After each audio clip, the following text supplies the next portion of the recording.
What's up? Welcome to the Halloween episode. What's up, Reno? Halloween. What's going on, brother? Not much. How you doing? All right. So we just sent out a mass invite to a bunch of people. We already got 2 people in tonight. Look who's Mikey here. Bananas. I never turned down an invitation to be in front of a camera, man. Ever. It's like a who's who tonight. Now, like if I'm watching this show and you guys ask me a question and I don't answer, it's because I'm normally just watching you guys. So. Just got to jump in and talk over top. And a big welcome to the barbecutioner. Yes. Yeah. That's awesome, dude. Yeah, I couldn't wear the hood tonight, guys, man. I'm sorry you're stuck with my face. That's quite all right. Yeah, excited to have you on, man. We've all been enjoying your videos. Just crazy shit, man. Oh, man, I really appreciate it because I was pretty nervous about releasing it, to be honest with you. I was like, man, they're going to crucify me because you know what metal dudes are like. Oh, God, yeah. I don't know. I'm always scared to show a metal record sometimes because I'm like, some of these guys, they're going to be like, oh, look at this guy. Look at this guy. He don't know nothing. Maybe not. I said to my wife, I was like, I'm going to build a radio station downstairs in the basement, and there's going to be puppets, and it's going to take place in hell. What do you think? That's awesome. Zip. What's up, man? We all rock. We do rock. Yeah, man. I can't remember who turned me on to you, but then I told George, and I'm like, you got to check this guy out, man. There's fucking puppets and all kind of shit. Well, we had the first I heard. I've got a Discord for record night, and Christoph left a message in there. People were dropping like, oh, check out this band, check out this recipe. Have you guys had this beer, whatever, in the Discord?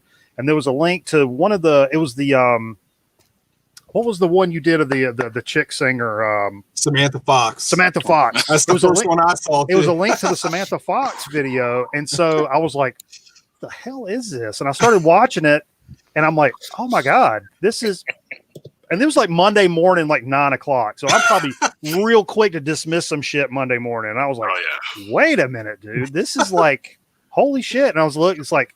Not like 50 million subscribers. And I'm like, how have I never seen this dude before? Like, what's going on, man? So, I started passing it to everybody. Sent it to Greeno, and I sent it to everybody. You're the one turning me on to, Bananas. Yeah. What's up, Scott? What's going on, guys? Hey, Scott. What's up, man? Thanks for joining. Let's see if I can tighten this up a little bit. George, your reaction was fantastic, too, when I first heard, because that was the reaction I knew I was going to get. Because I was like, you know what? If I were to watch this show, I would have been like, fuck this guy, man. This is...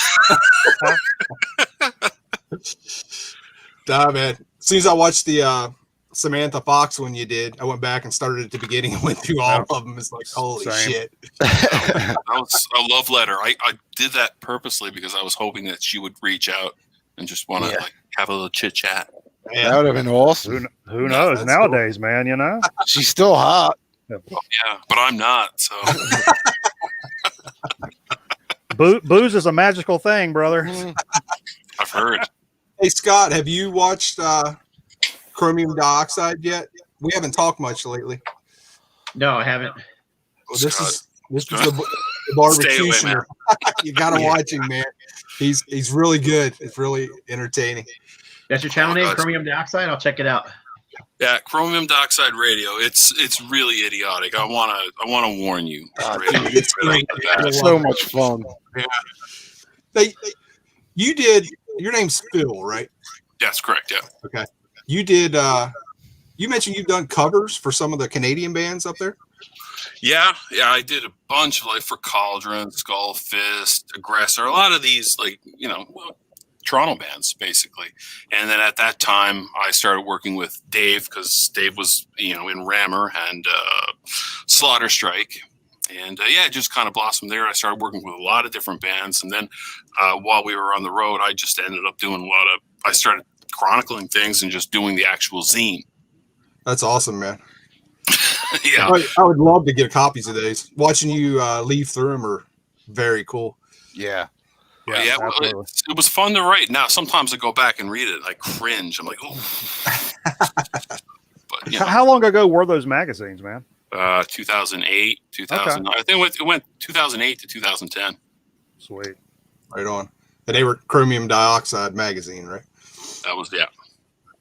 And you had a channel before this one where you guys did like movies and all that, right?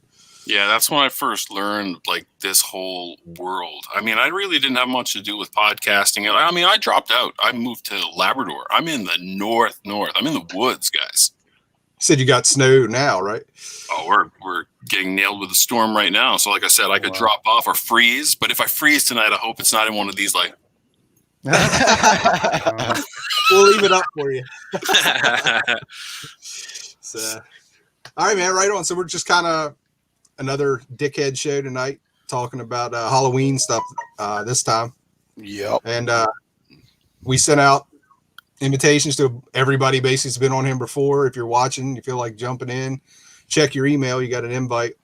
Hopefully Aaron, Metal Theologian, will be on at some point. He just in the chat. Yeah, I see him in there. He already called us sons of bitches. Yeah. He mentioned the debates are on tonight, so I know he's all into that. So. He's an informed dude. Yeah. Am I like the only Canadian here? You might be our first Canadian. Is that right? Your first hoser? Oh, guys. So. So, anybody pull some stuff? I just pulled out some records, some Halloween kind of stuff, horror, monster kind of stuff. Anybody feel like showing, talking about stuff? I got a few things as well. Cool. Right on. So, you all right, Scott? You've been kind of quiet. Yeah, I'm doing all right. Exhausted, tired, and filthy because I just came back from the gym a little while ago and haven't showered yet. So, good thing you guys don't have a smell function on here anywhere. Show off. Why can't you age gracefully like the rest of us? You know what? Honestly, though, I work out with my kids, so I really enjoy just being able to hang out with my kids. Yeah, I hear you. We're still waiting for the gyms to open up here. Oh, really? They haven't? None of that's open yet? Well, we have a new one right down the street that's like really cheap, but it's big. Yeah. And me and the two boys are going to be going down there, but they haven't opened yet. I thought they'd be open by now, but damn. Scott, are you in Philadelphia? No, but I lived up in that area for years. Yeah, I'm in Philly. Oh, you're in Philly? Yeah. Okay, because you're about to hate me big time.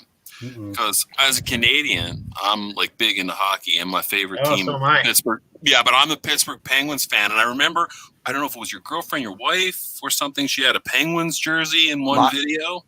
My wife, I loathe the Penguins. Everybody does, man. Everybody does. Now, my wife's a Penguins fan. She's from out there. Yeah, she's from out that way. But I mean, she's a Flyers fan if they're not playing the Penguins. Okay, right on. We like them Hurricanes down here now. Say, yeah. But there's not much to cheer about this year in Philly as far as the sports teams go.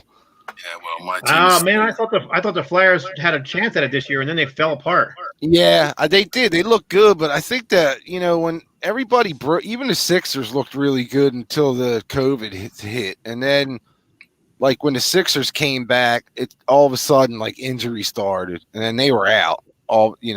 They started getting beat, and the same with the Flyers. Like I thought they took a big hit after coming back. Oh yeah, they weren't. They were killing everybody. Yeah, they were 13 or 14 wins in a row, and then COVID hit. Yep. When are they starting the season? The next season? It's January, I think. Yeah, right after the first. Yeah, but see, Pittsburgh now is entering their Detroit Red Wings era. Like we're going down, but they'll rebuild. Yeah, it doesn't matter. I started liking them as a kid because of the little penguin on their shirts. That was the only reason. That's funny. I actually started watching because my wife, just like George's, is from Western PA, so she's big. Okay. Yeah, but we went to a game a couple years ago. That's my first hockey game. That's something, man. It's a whole different fun, man. Yeah, man. Much better in person than they're on TV. Yeah, it's like a concert, man. It's crazy. I used to have, we used to have season tickets to the Philadelphia Phantoms. There you go, Fly Guys. I'm gonna have to find something really fast. Broad Street Bullies. I just texted my wife, bring me my Flyers hat, please. That's funny. Oh fuck! All right, man.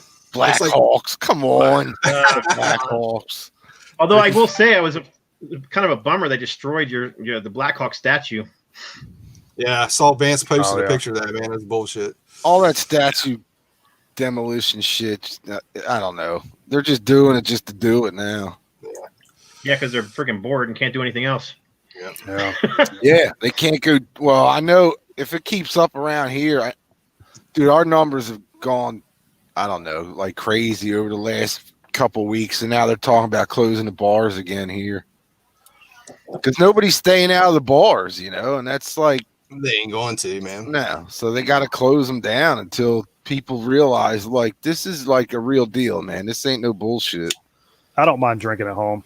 I don't either. Oh, I love it. I'm a basement chud anyway. I mean, it's where it is. Yeah. Well, there's a lot of the saddest statue I saw come down recently was the Ronald McDonald statue. That upset me. Where was that man. at? It's in Labrador. We have a McDonald's too. Look, I'm drinking from my captain. My captain. Oh, I had those. Nice. That's awesome. Yeah, I guess Ronald McDonald doesn't fit the what they're going for these days. Look at this. Zepp's he's on fire. You settle down, young man. Yeah. Yeah, Zepp's getting a little out. He must be drinking. He can't find. Wait, hold on. He's on the Fresca. How do I get down? Oh, here we go. Hey. Oh, now it's a party. Now it's a bar. There we go. Dude, have you had a haircut since the pandemic? I'm loving it. I love watching the videos, just see how the hair's doing. Yep. Fucking hippie. Yeah, I've got to have one soon, but No. I shave my own. Just stop shaving too. You get that big mustache. Mustache. well, back. I got some of this going on here. Nice. This is actually the first time in like several years you can actually see part of my face. I actually shaved the beard off. That's like, I got the goatee and some chops going, but I actually got some actual meat here. So can you feel the wind hit it? I know Yeah, every time it's weird, man. Yeah, every Kinda time I weird. shave, it's like, what the fuck? I think I'm just bored. I'm like, well, I'm just gonna some clippers and go in here and see what happens. Dr. Bananas, what did you think of the George Duke song I sent you, the Hamburgers? Oh my god, See? it's absolutely fantastic. I knew It's that. I was sharing it around. I was like, oh, you guys got to hear this. I sent it to all the rest of the guys from the show. It's and, as our show goes later into the night, man, that corn starts just squeezing out nice and easy, and that's a fantastic. I mean, now I got to find that soundtrack. I mean, that's just the done deal. Guys, if you don't know, we had a big discussion about the Heavenly Kid soundtrack, so it's a mandatory watch. Heavenly Kid. Yeah, it's terrible. All I heard was corn squeezing out slow. Yeah. Freaking me out. I had to check it out. Me too. I don't remember reading any corn. we start playing some Blue Note jazz records and some really heavy metal stuff, and then we get into like as the night goes on, it gets to like 12 or 1 o'clock. Like this Action Jackson soundtrack, motherfucker, put this shit on. I want to hear it right now, baby, and that's what happened. But as I do that, and I'm like, you know what, man, not for nothing, I'm enjoying myself right now, and everybody can piss off. This is some awesome music in a really different kind of way, but hey, Vance mentioned Max Sabbath. Yeah. I'd love to see them. I know he's seen them a couple times. Hey, next time I go up for Grown Man Record Night, that Rocky IV soundtrack might get misfiled. Dude, come on, man, that's my jam. Gotta go Rocky V, man. Hearts on fire. Yeah, Is that all from the Part 5? Oh, wow. Holy shit. yeah, that's one of my faves. That's deep knowledge there. Rocky V. Rocky V was the shit, man. We almost got thrown out of Rocky V in the theater, me and the original cameraman for the show, because we were laughing because the greatest lines of Rocky movies are in that film. he's got that head injury, Yeah. quote unquote, and he's like, is this like kind of I mean, it was bad, and we started laughing, and people were like, shh, would you please We were doing it the pay whole good time. money for this movie? It's a serious movie. And he came back from Russia, and his kid's like 15 years older. If you notice, when he leaves, he's like 3 years old with a robot, and he comes back, he's like in high school. Like, Didn't they just? how long was he in Russia for? Didn't they just do another Rocky movie not long ago? He did. Well, it's been about 10 years. The Rocky Balboa. Has it been 10 years? Wow, I thought it was just like last year or something. There's those Creed movies, but that was a fantastic film. And then he did Creed, which was excellent. And Creed 2 was good. It wasn't as good as the first one, but it was pretty decent. How the fuck did we get on Rocky? Because I'm Philadelphia, yo. There we go. I think it's Mike's fucking record. Italian stallion. What they do with the Rocky statue? Now the Spectrum's gone. It's at the bottom of the art museum steps. Oh. It used to be at the top of the steps, like it was in the movie, but the people at the art museum said it wasn't art, so they had it removed from the top of the steps. You know something though, if they're going to do that, that's kind of the perfect reason to give. If you're going to make an excuse, Yeah.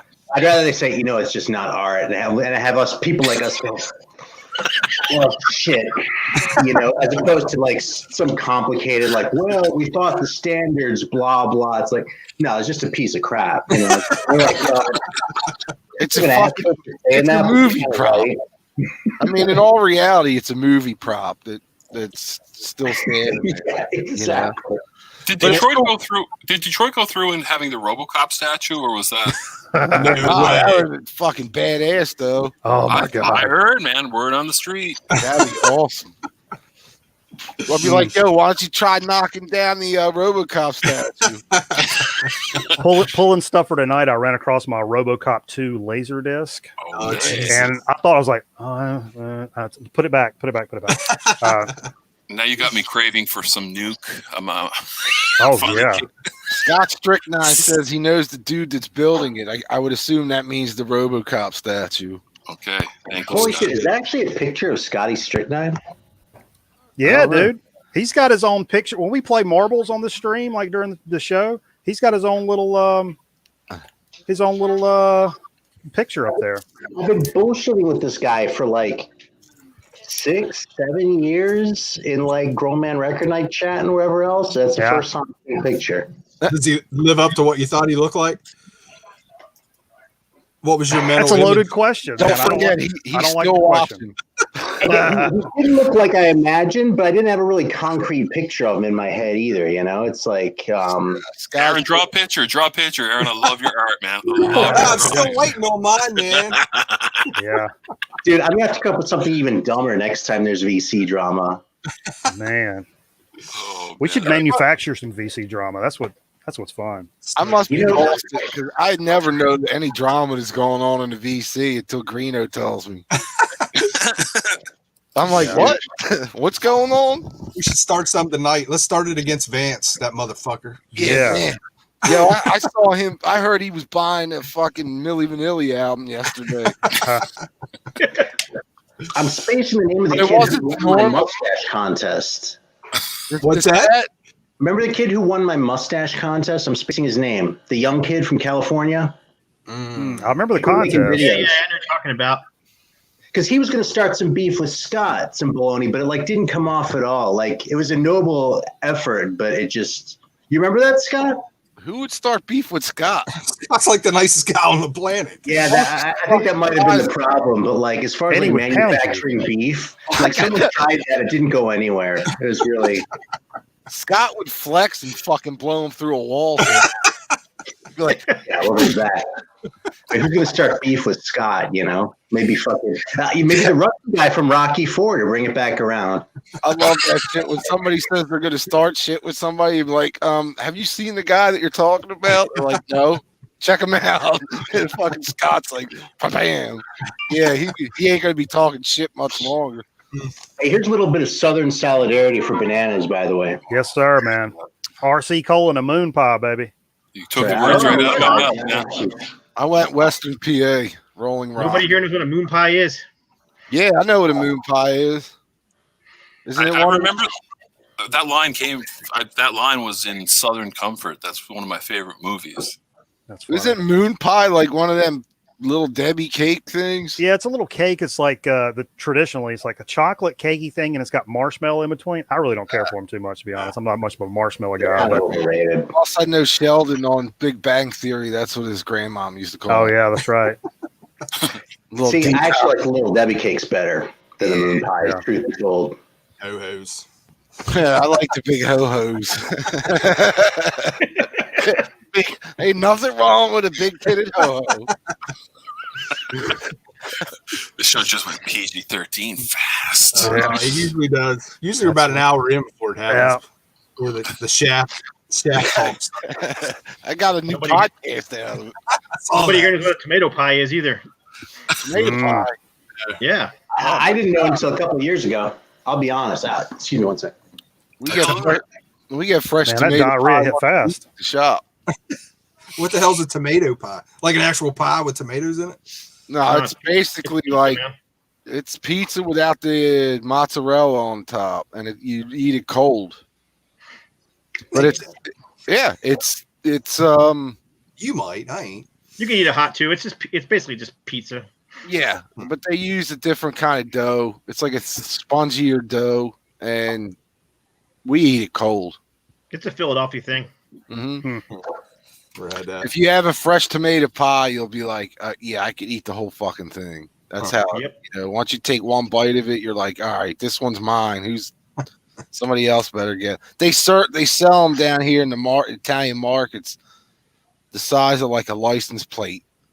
And that's how they're like $4, man. We get them fresh every, once a week, and guys at work chow down on them. That sounds heavenly.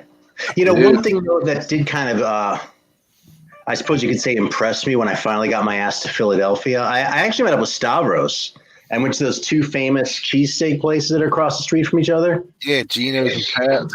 Exactly. And you always hear, oh, well, it's not the same. You get the best cheesecakes in Philadelphia. It's totally not fucking true, man. I mean, they were both really good, but I can get a cheesesteak that's just as good here in Charleston. I'm sorry. Oh Lord.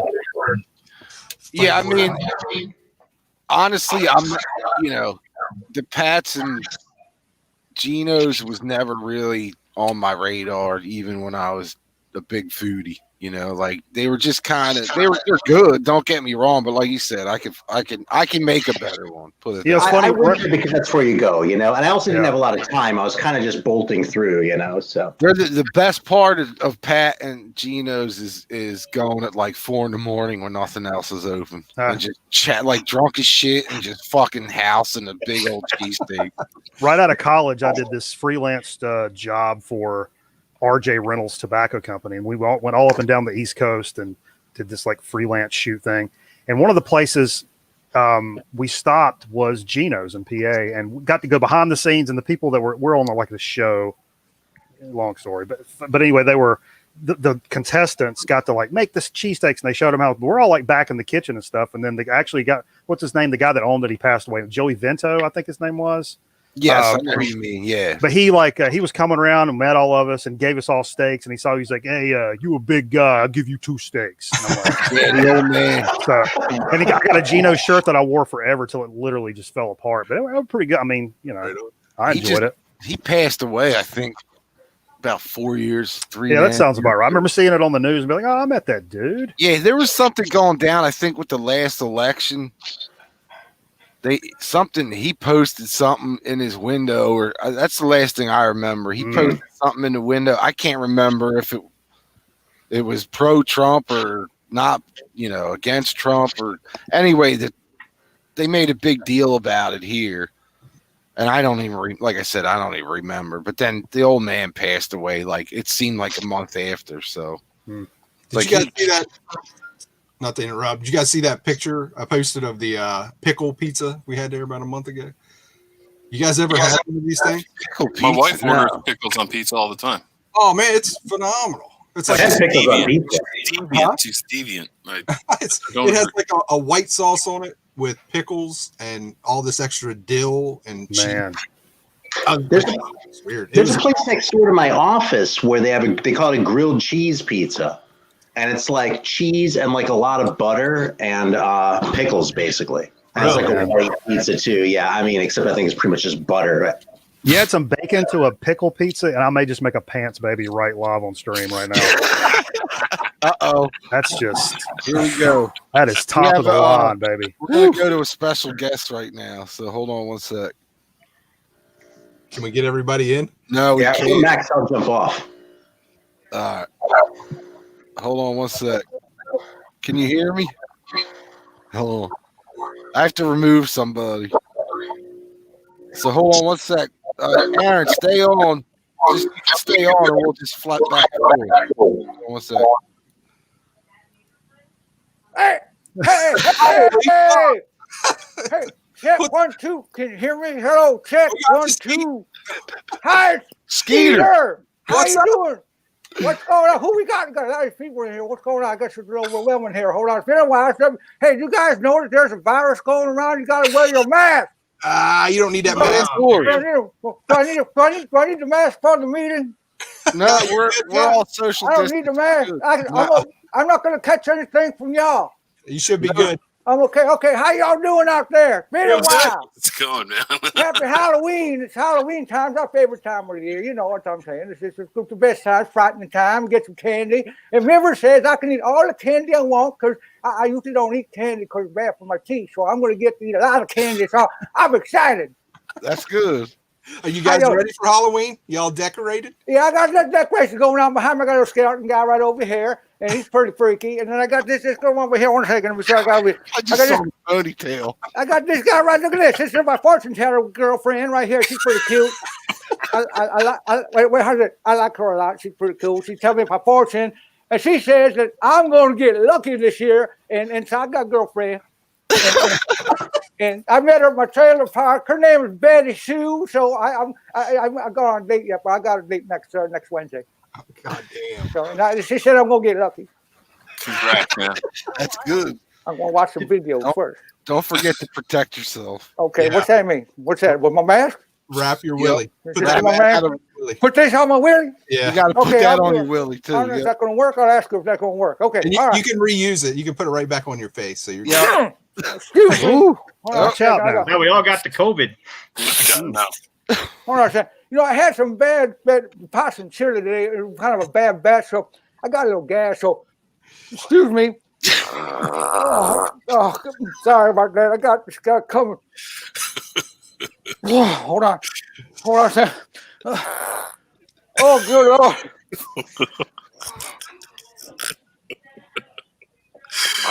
Oh, You okay. I okay? should be better friend of me. Might come and go, so hang in with me. Woo! I gotta take a drink. Hold on a second. I take a drink of something.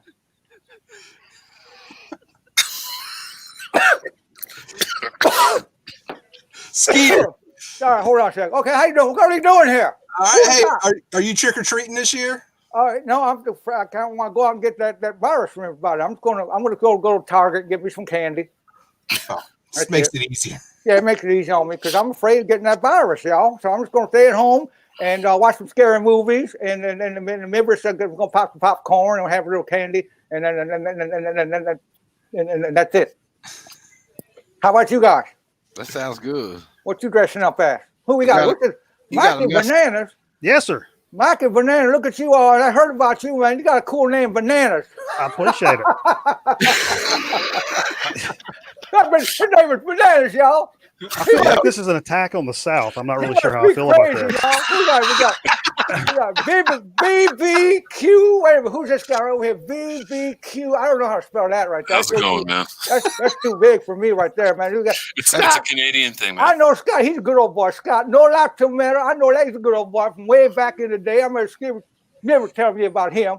And then George, I know George, and then good old buddy Greeno. How you doing, Greeno? Pretty good, brother. All It's right. good to see you're still alive. We were all worried about you. Well, I blew myself up in a garage accident. I had a torch, and then I hit some gasoline and blew myself up. So I was in the hospital for a little while, but I recovered. I got a couple burns on my neck, but it's okay. Well, Mibber said you were down and out. He didn't tell us about that. What's that? Sorry, good gas. Whew.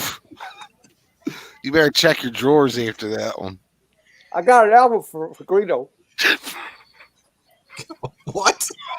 I don't think he can't hold it together. Oh God. Diarrhea, Frank. Oh. Never said Greeno got diarrhea in the last video. That bitch from Greeno ain't diarrhea because got diarrhea in there. Oh. You got to stay away from that possum. Excuse me. Yeah. What are we doing? We're just we don't know yet. We've been about down a few rabbit holes, and then your ass popped in here. Okay, we gotta Everything show went to something. shit. Huh? I gotta show something, or what Yeah, we doing? You got Yeah, some go ahead. bubble- You got- I got some. Let's do it. I got some records. I gotta get some dent. I gotta get some pilot dent. Honey, give me some pilot. My shit's falling out. Honey, Give me some pilot dent. you got yourself a woman there, Yeah, do my you? Betty's upstairs. She's making some dinner. Yeah. But even though we got a date next Wednesday, she's up here making it. We haven't gone official today, but I said she can come make dinner. So it's not really a date. Next week, I'm gonna go out and take her out to Chuck E. Cheese. Yeah. I got a bunch of quarters. I'm gonna play those games, get those tickets, and get some stuffed animals for her. It's just kind of cute. That is. so, That sounds fun. What you got? You got any Halloween stuff to show? yeah, I got a couple records to show. I just got on into it. Yeah, Go show ahead. me. Okay, I got a couple, so hold on a second. Here we go. Okay, this was first one right here. This one's called Dinner with Drac. Look at that one right there. You got so much like the Last Supper. I think you got the Dracula, got the mummy guy right there, and you got this Dracula guy right here. And this guy right here is kind of a werewolf, and this guy over here, I think he's high, but that's okay. And you got over here, you got candles. That's Dinner with Drac right there. It's a pretty fun record. So that's album number one. And then hold on a second. That's the worst werewolf I've ever seen. I don't know what that was. This is a cool one. I love this band. This band is like the Frankenstein. It's got a cool cover right there. Look at that. This one's called, I don't know, I can't read it. It's called Action High. Electric Frankenstein, really good band, so check them out. So that's record number 2. All right, so hold on a second. This one here is kind of a scary cover. I don't know if I want to have a girlfriend that looks like this. This was Angel Witch, and this is called Frontal Assault. Now look at this. She got some stuff in her hair, like little snakes and serpents and stuff. And she got little boobies, but those are nice. Now wait a minute. This might have to be censored for those under 18-year-olds, because your mama and daddy is supposed to teach you better.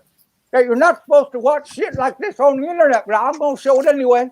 Nibber said it's okay. Never said okay. That's okay. Okay, as long as he says okay, that's fine. Okay, here's another one right here. This one here. Excuse me. I got a little. Sometimes I get a little nervous. And this one here is pretty cool. This one, another Frankenstein. Look at it. He gonna get lucky tonight. Look at that. He's got Frankenstein. He got a girlfriend. And look at those boobies, y'all. Oh, yeah, he got some candy right there. It says, how to make a monster. Here you go. You ready? You're going to make a monster tonight, y'all. Oh, there's another one. I like that one. Look at that one. She got nice hair. Look at that. It's the same girl. That's the same girl, y'all. All right. That's the brand new. I like that one a lot right there. Okay, let's see what we got here. And then, hold on a second. Wait a minute. Hold on. Wait a minute. And okay, I got another one here. This one is called Is it Sabotage or Sabotage? How do you pronounce that? Anybody know that? This one's called The Dungeons Calling. And this guy, I don't know what happened here, but I don't think he had a good day that day because he got that needle stuck in his eye. And I don't think he probably had to get some Visine for that one, and maybe that antibiotic. But he'll be okay, maybe. Okay. So what else we got going on? And here's another one. This one's pretty cool. This one's called Saxon Unleash the Beast. Look at that guy, y'all, right there. Look at that guy's pretty freaky looking. I don't want to run into that dude right there. So it looks like he needs to do a little flossing right there. Those teeth right there. So okay. So let me see. How many more can I show? Wait, how many more you got? I just want to show a couple more. Yeah, a couple more. Okay, a couple more. All right, hold on. Let me see. This one, the fun one here. This one's one of my favorites. This one's called Monster Mash. You all know that song he did, the Mash. Nice. Hold on. He did the Monster Mash. That's a good song right there. Hear that on the radio this time of year because it's Halloween time. Okay, one more. Let's see. Hold on. 1, 2, 3, a couple more here. Hold on. Okay, hold on one more time here. Okay, wait a minute. Hold on a second. This one might be one of the scariest. I'll save this one, my last one right here. This one gonna be one of the scariest ones that I got right here. And let's see if I can do this right here. Okay, hold on a second. Let me see, is it going to work out here? Hold on a second. Oh, no. Wait a minute. Hold on. It ain't working out the way I planned it. But here we go. Ready? The scariest record I got right here. Ready? That's anybody. Look at that scared face right there, y'all. Oh my God, that gives me nightmares right there, y'all. That's anybody Nucci from the Party family. Okay, I think that's about all I got to show. Is that it? I got That's it. that all I got. Wait a minute. Hold on a second. I think I got. Wait a minute. Hold on a second. Wait a minute. I got. Well, here's the video. Can I show video real quick? I said, here's the video right here. This one's called Shopping Mall. Remember that movie right there? Sweet. Yep. It's got some. It's a good fun movie. It's about robots taking over a mall, and they start killing these people, teenagers, and they got boobies in here. It's a good time. They got really nice boobies in this one, so I like that a lot. I kind of take the pause button, and I just pause and look at the boobies. So, yeah. So okay, I think that kind of. Hold on a second. I think that might have slipped. Hold on a second. That one. Oh my. Oh my God! I think it came out. I think I gotta go, y'all. Happy Halloween, y'all. Thank you very much. I appreciate it. And y'all be safe out there. Eat lots of candy, and then make sure you floss afterwards. And visit your dentist in about 3 months. Put your mask on. Put your mask on. Oh yeah. Okay. Right, There we go. How I look? I look okay. Yep. I got my coon tail. I got my hat with coon tail on it too, because you never know. It kind of helps with the ladies. Okay. All right, y'all. I gotta go. I think I gotta go bathroom. Okay. Peace out. Later. I'm not going to forget meeting that guy. We'll be right back. Yeah. Y'all ever seen this one? I think this is a different Electric Frankenstein. What is it? Electric Frankenstein? Yeah. They're an Italian band. What is it? Italian, man.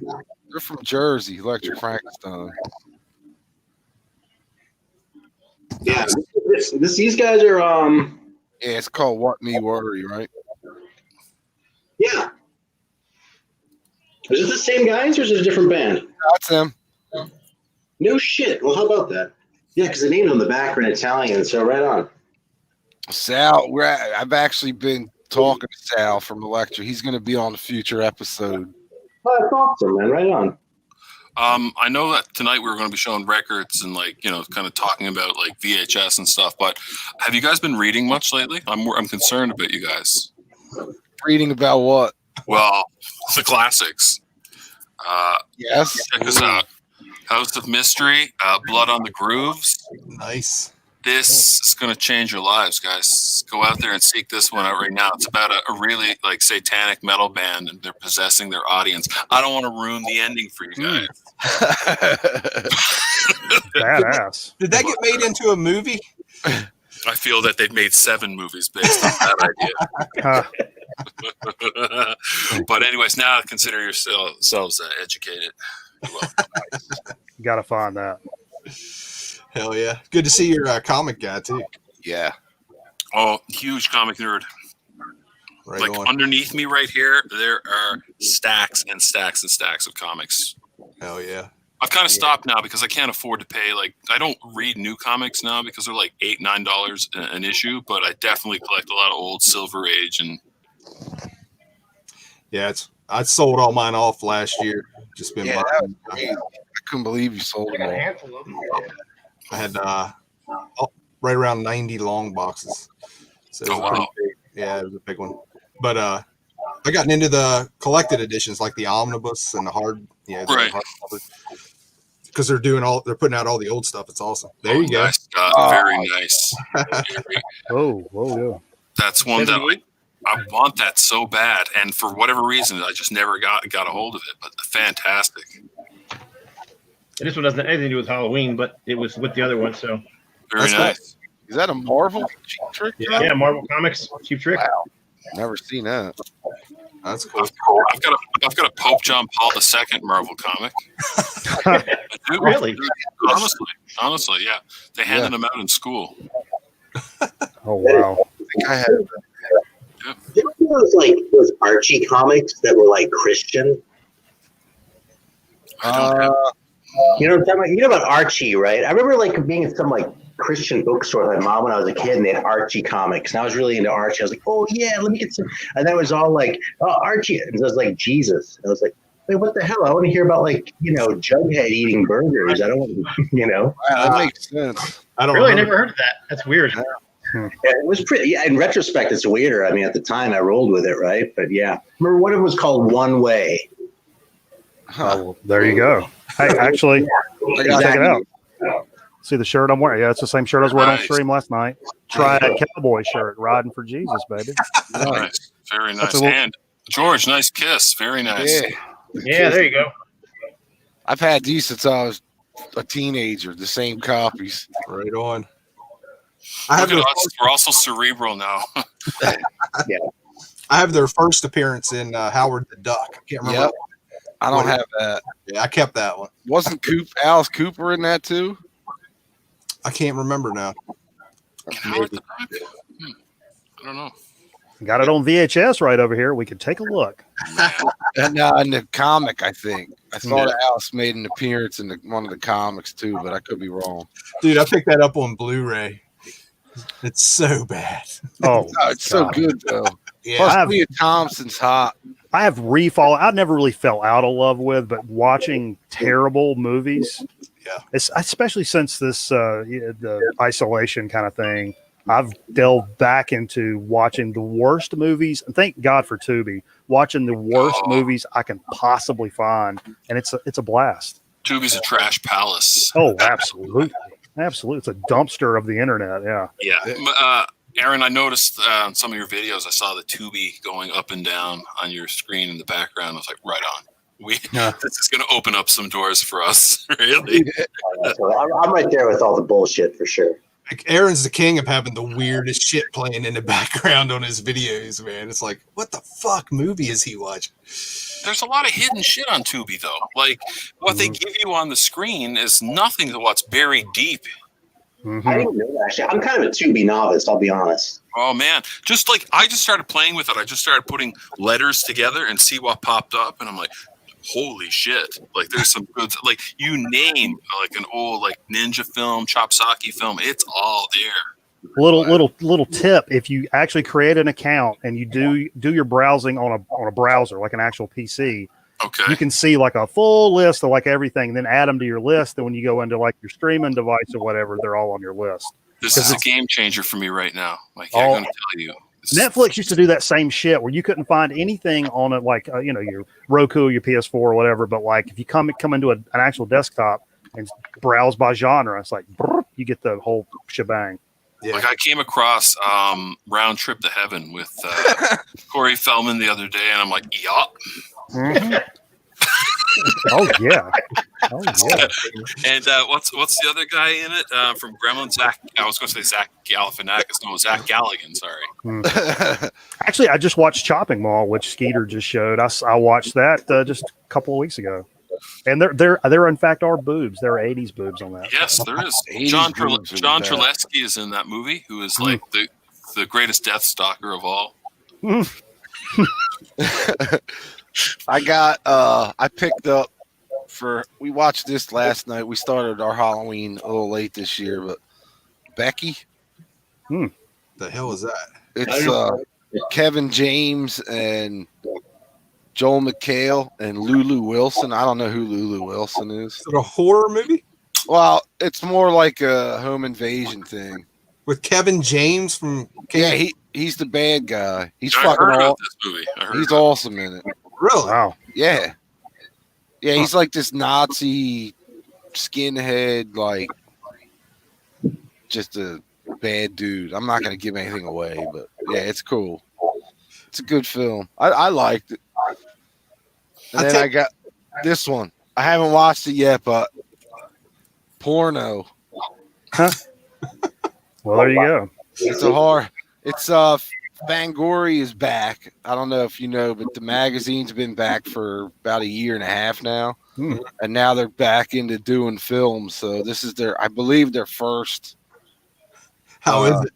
I haven't watched it yet, but I've read reviews on it. and I saw some of the filming of it, like on one of their YouTube channels.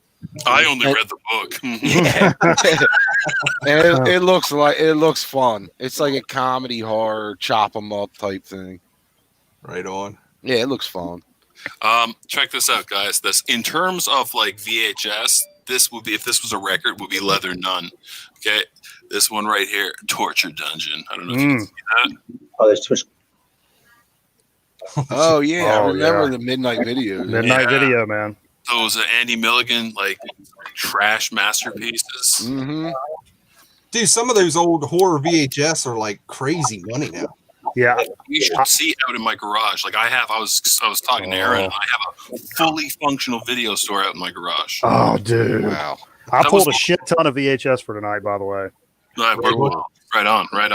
Well, hell, let's jump into some movies if you guys got some stuff to show. Yeah. Yeah. Who wants to go first? Hey guys, I got a flag. Oh yeah, out, Scott. Scott, Thanks for having me on, man. Nice meeting you, man. You too. What was your channel name again? I need to write it down. Me too. Hey, I'll text it to you, brother. Thank you. Appreciate it. Yeah, man. Scott, we'll Have a see good you. one. Yes, Happy God. Halloween. See you, Happy man. Halloween, bud. Have a good one. Good to see you, man. Whoop. Where'd I And there go? were Oh, five. There you go.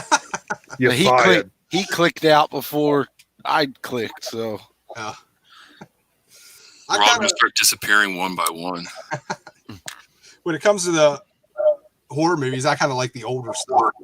So, like, I just got a new shirt, Plague of the Zombies. I pulled that out. That's like one of my favorite old Hammer movies. yeah, it's Nice. That one's in color. I don't want to watch it. It's Yeah. good, man. It's so Greeno's 60s and 70s, and I'm 80s and the present. yeah. I never got too much into the slasher stuff. Because we That's what send I like the best, but it's, you know, Mhm. I also boss it like this.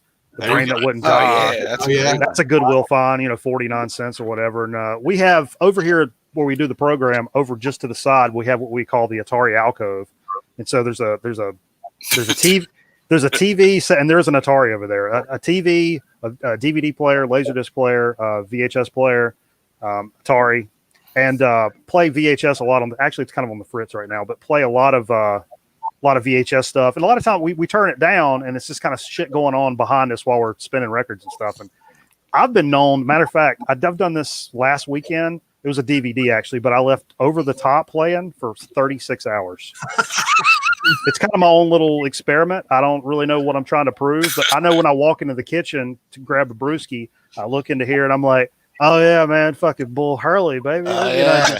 And Do you turn your hat backwards when you go get your I mean, beer? when I feel like after about 6 or 7, that's Yeah, that's when you feel it. it's like a switch.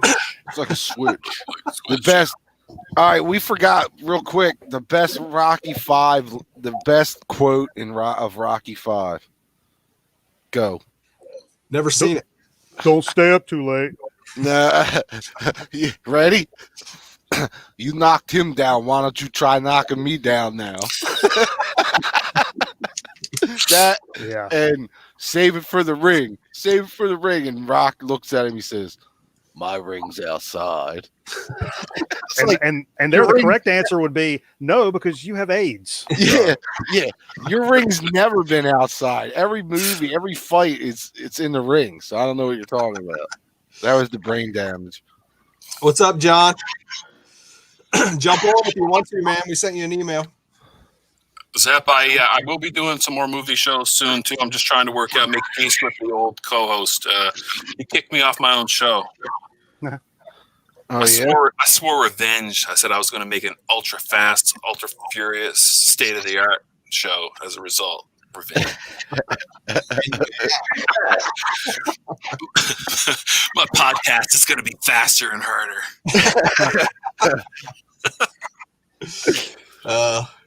Well, what other VHS should you guys pull out? Anyone got any? Salem's Lot, That's cool. Nice. not my favorite. I mean, I kind of just pulled everything horror I could grab, but it's a little more psychological kind of thing. It's not like slashing blood kind of stuff, but That scene in the kitchen, because I saw that as a kid. It scared the shit out of me. The scene in the kitchen when you first see the vampire. yeah, If I remember. That's scary. God damn, that scared me to death. Okay, here's a question. What movie scared the piss out of you when you were a kid? Do you guys have one? Exorcist. I've heard that. Salem's Lot got me. I mean, that scene. I hear Pet Cemetery answered here more often than I would ever think. Really? Yeah, I hear that from a lot of people. So a lot of my friends are like, "Oh yeah, fuck that." I think there might be an age difference, man. By the time Cemetery came out, I was like, Now, here, being a kid of the '80s, more so, Right. my parents, I mean, they were good little country Christian folks, but they let me watch Friday the 13th, Nightmare on Elm Street when I was like a kid, and it didn't bother me at all. I turned out just fine. But you know, I never thought that's like, I didn't think it was. My mom even asked me, "He's like, this is not real," and I'm like, "Yeah, just like Kermit the Frog's not walking down the fucking street. I know this stuff's not real. I'm an idiot. I'm just a kid. I'm not an idiot." But when I was a kid, those things didn't scare me really. I mean, jump scares, I didn't like stuff like that. But like what I was afraid of being from the 80s, I was afraid of two things: tornadoes and nuclear war. And so the movie that scared the piss out of me when I was a kid was a made-for-TV movie called The Day After. Oh yeah. They showed us that shit in school, and I went home that night and had my blanket and was like, I watched that shit the night it was on. It was a Wednesday night. I'll never forget it, man. that screwed me up. Yeah, because we were in the middle of like everything on the news was like the Cold War shit, right? Like the Reagan and the Russians, and it's like, fuck, man, this could happen. Yeah. Nothing like Hollywood scare the piss out of you. Saturday the 14th scared me, and that's a comedy. But I was a little kid, and when that was on HBO, and she's in the tub, and when that fin thing comes out up between her legs, I lost my shit. Yeah. I remember that. Turco in 82 scared me in a much different way. But, There you go. This is probably one of the best horror films of the last 5 years. I mean, my opinion. Oh, I had I haven't heard of that one. George. I had to turn it off. Why?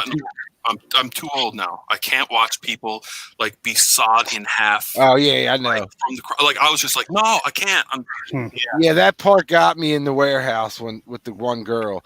But what saved the whole movie for me, as far as like the gore goes, because I gore doesn't bother me, was the actor that played the clown was fucking amazing. Oh, it's unsettling. As far as he is. He's on set, especially when he's in the diner or in that pizza shop with the two girls sitting across from him, and he's interacting with them, but he's silent, and it's fucking like, oh my god, it's so eerie looking. That was a collector.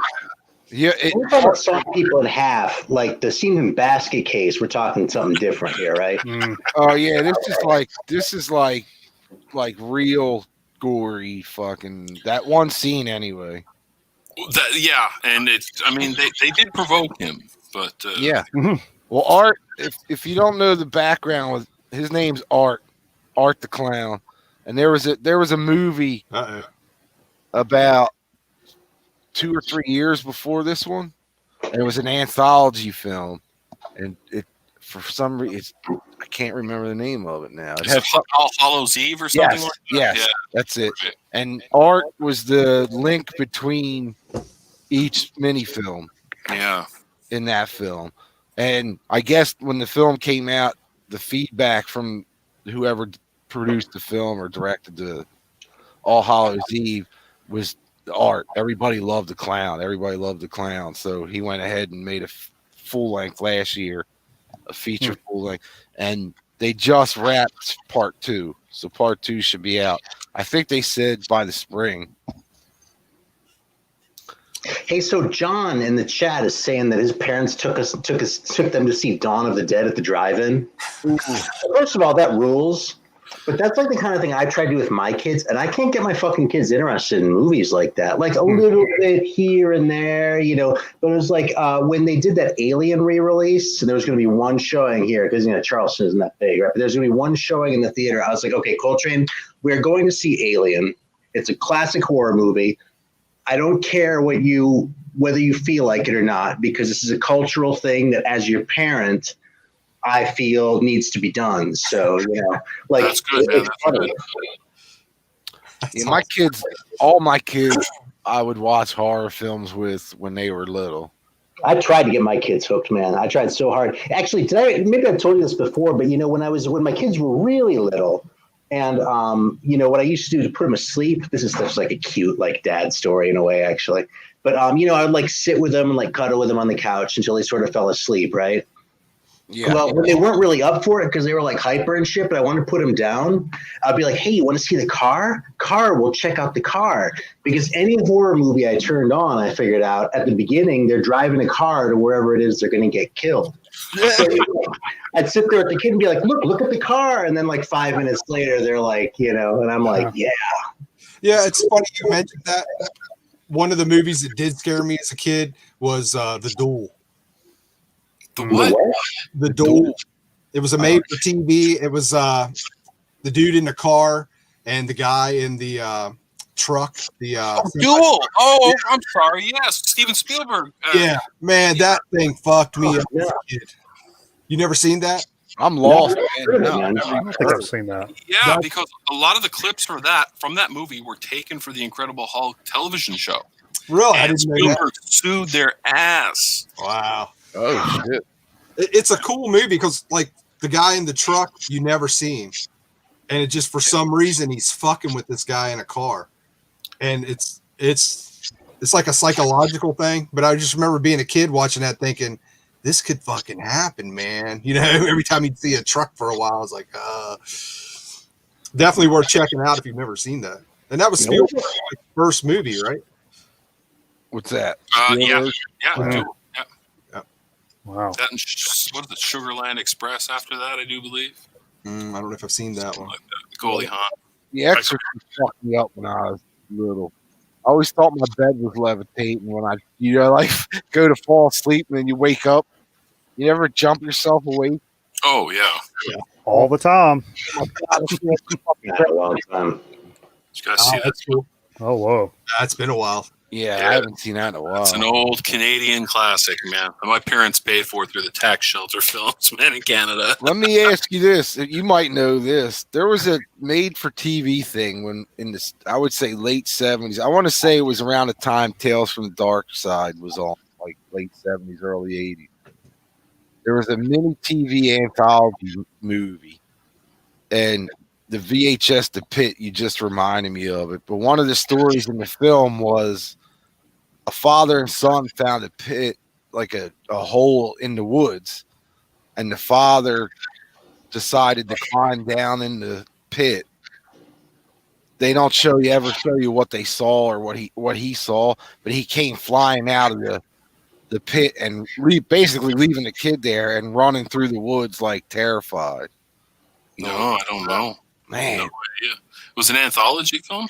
I'm almost positive it was an anthology film because that was the only part of the movie I remember, or the thing was him coming out of that pit, and just the look on his face was like, and he was running just like he saw whatever, but he left his kid there. What is it? Was it Creep Show? I'm just fucking with you. I know it was a Creep Show. No, but I always thought it was Tales from the Dark Side, and then then I realized, like, all right, because the reason I remember my dad and mother separated when I was real little, and I remember watching this thing in his first apartment. So it had to be like 77, 78, somewhere around there. That one doesn't sound familiar, man. I think Yeah, you know that before. Yeah, nobody's heard of it, but I can almost see the actor's face that plays the father. But George, are you sure this didn't happen in real life? no, because I saw it twice. I saw it twice. I saw it I want to first. talk. I think George has something to tell us. Come on. I got stuck in a hole, guys. He's going to take us on a Goonies trip. Now we're going to a cave tonight. I'm determined to find out what the fuck either that TV show was or that movie was. But I sure wasn't Winnie the Pooh when he like gets stuck in the hole. Oh, father.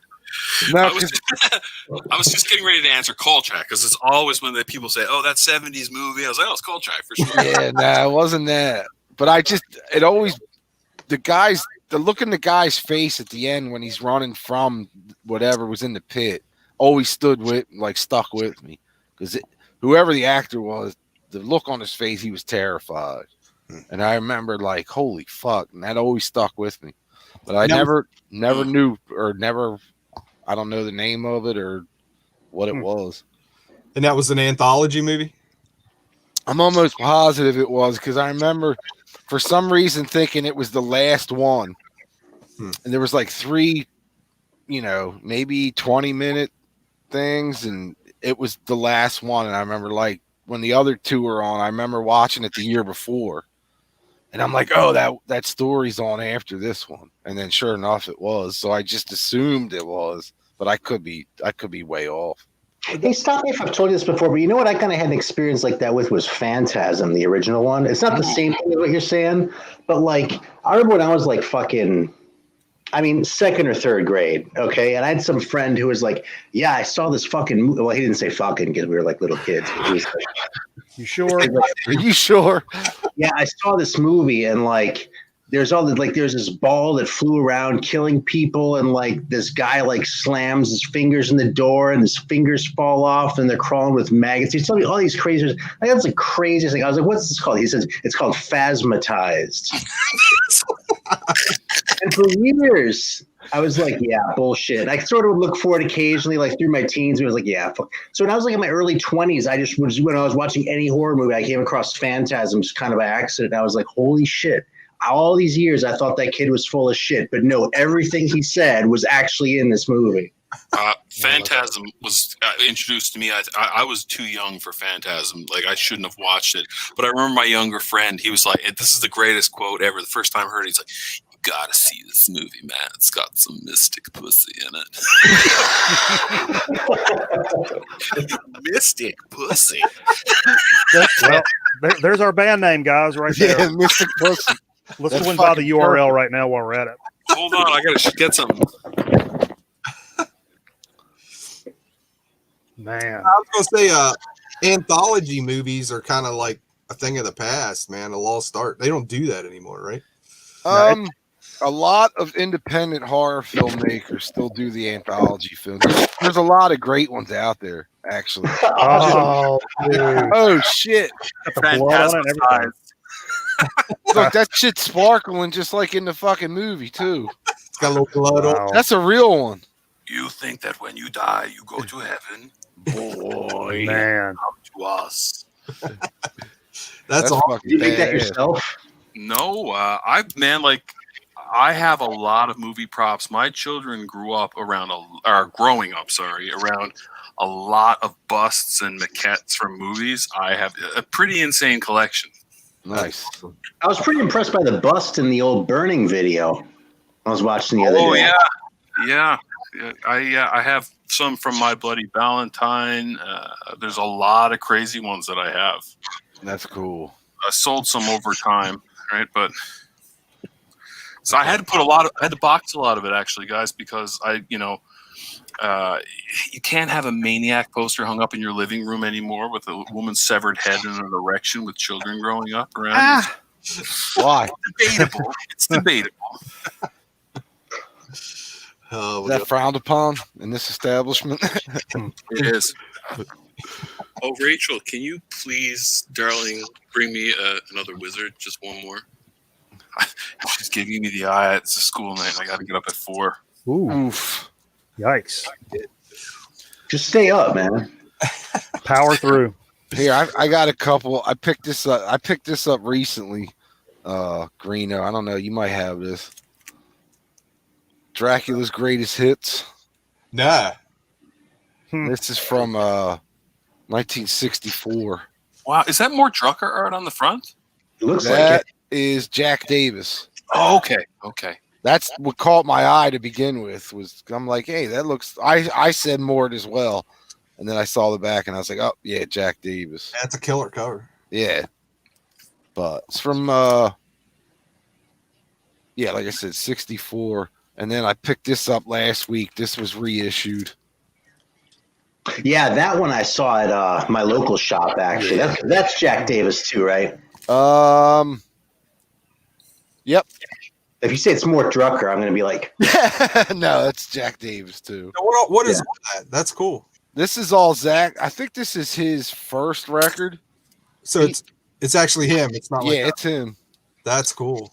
I've never seen that. And he does here. I'll show you the track listing if you can see it. Wow. There you go. Right on. Coolest little monster. Frank and Drac are back. Zachary for president. I would take him right now. That's cool. Well, that's not saying much. And he's dead now. I miss the old monster guys, the hosts.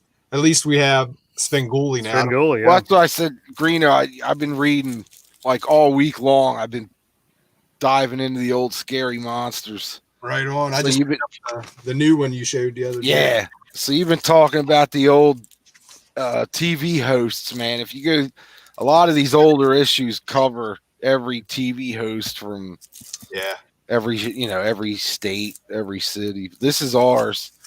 Dr. Shock was the Philly guy. Right on. Nice. On Channel 40, I think Channel 48 when I was a kid. He would do Creature double feature.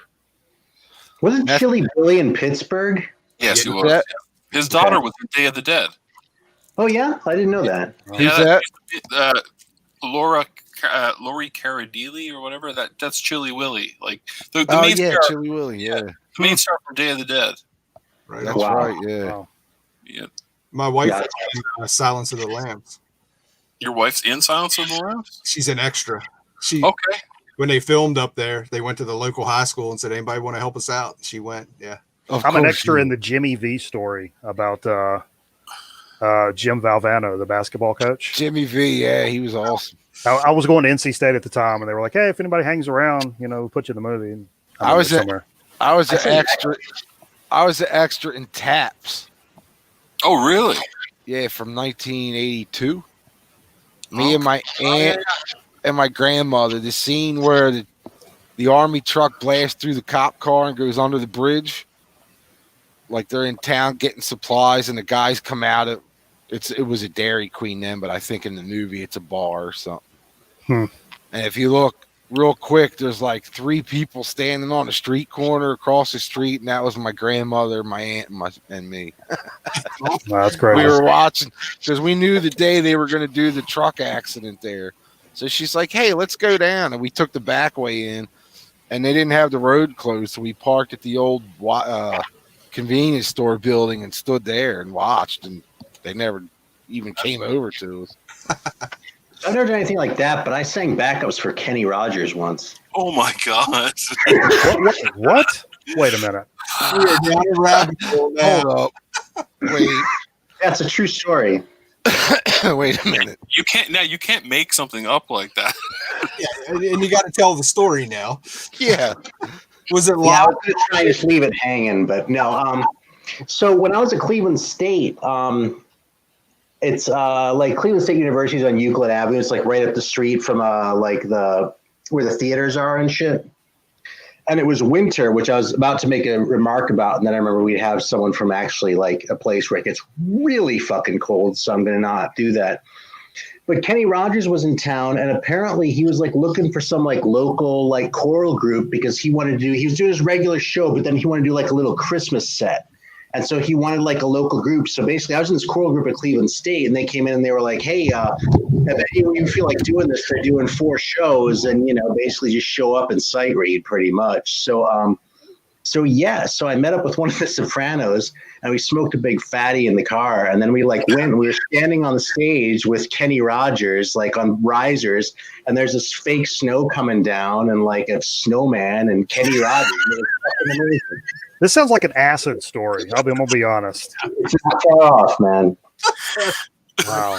There were 4 shows, and I did the first 3. And apparently, after the 4th one, he came and said hello to the group and thanked everybody in that. But I had to go do something else, so I couldn't make it. So I missed the opportunity to miss him. But yeah, I was on stage with Kenny Rogers, legit Man. singing that. Incredible. That officially trumps my Slayer story, dude. I'm sorry. Well, the Slayer story is probably cooler, but mine might Wow. be funny. That's funny. I was an extra in when Romero was in Toronto filming Land of the Dead. Oh, And yeah. Yeah, I was wanting to be a zombie, but I didn't. I was like one of these people in this complex, this like humans living there. But I was I never do this, but Romero is very special to me. So I was carrying this around, and he signed, and Nicotero and Savini ended up signing this as well. That's Wow. You know, like really cool about it too. I'll bet they were. Romero. More gracious. I demanded a hug from George Romero. I was like, man, I'm sorry, dude. I know it's not professional, it's not whatever, but I kind of need a hug from you, dude. And he did give me a hug. Wow.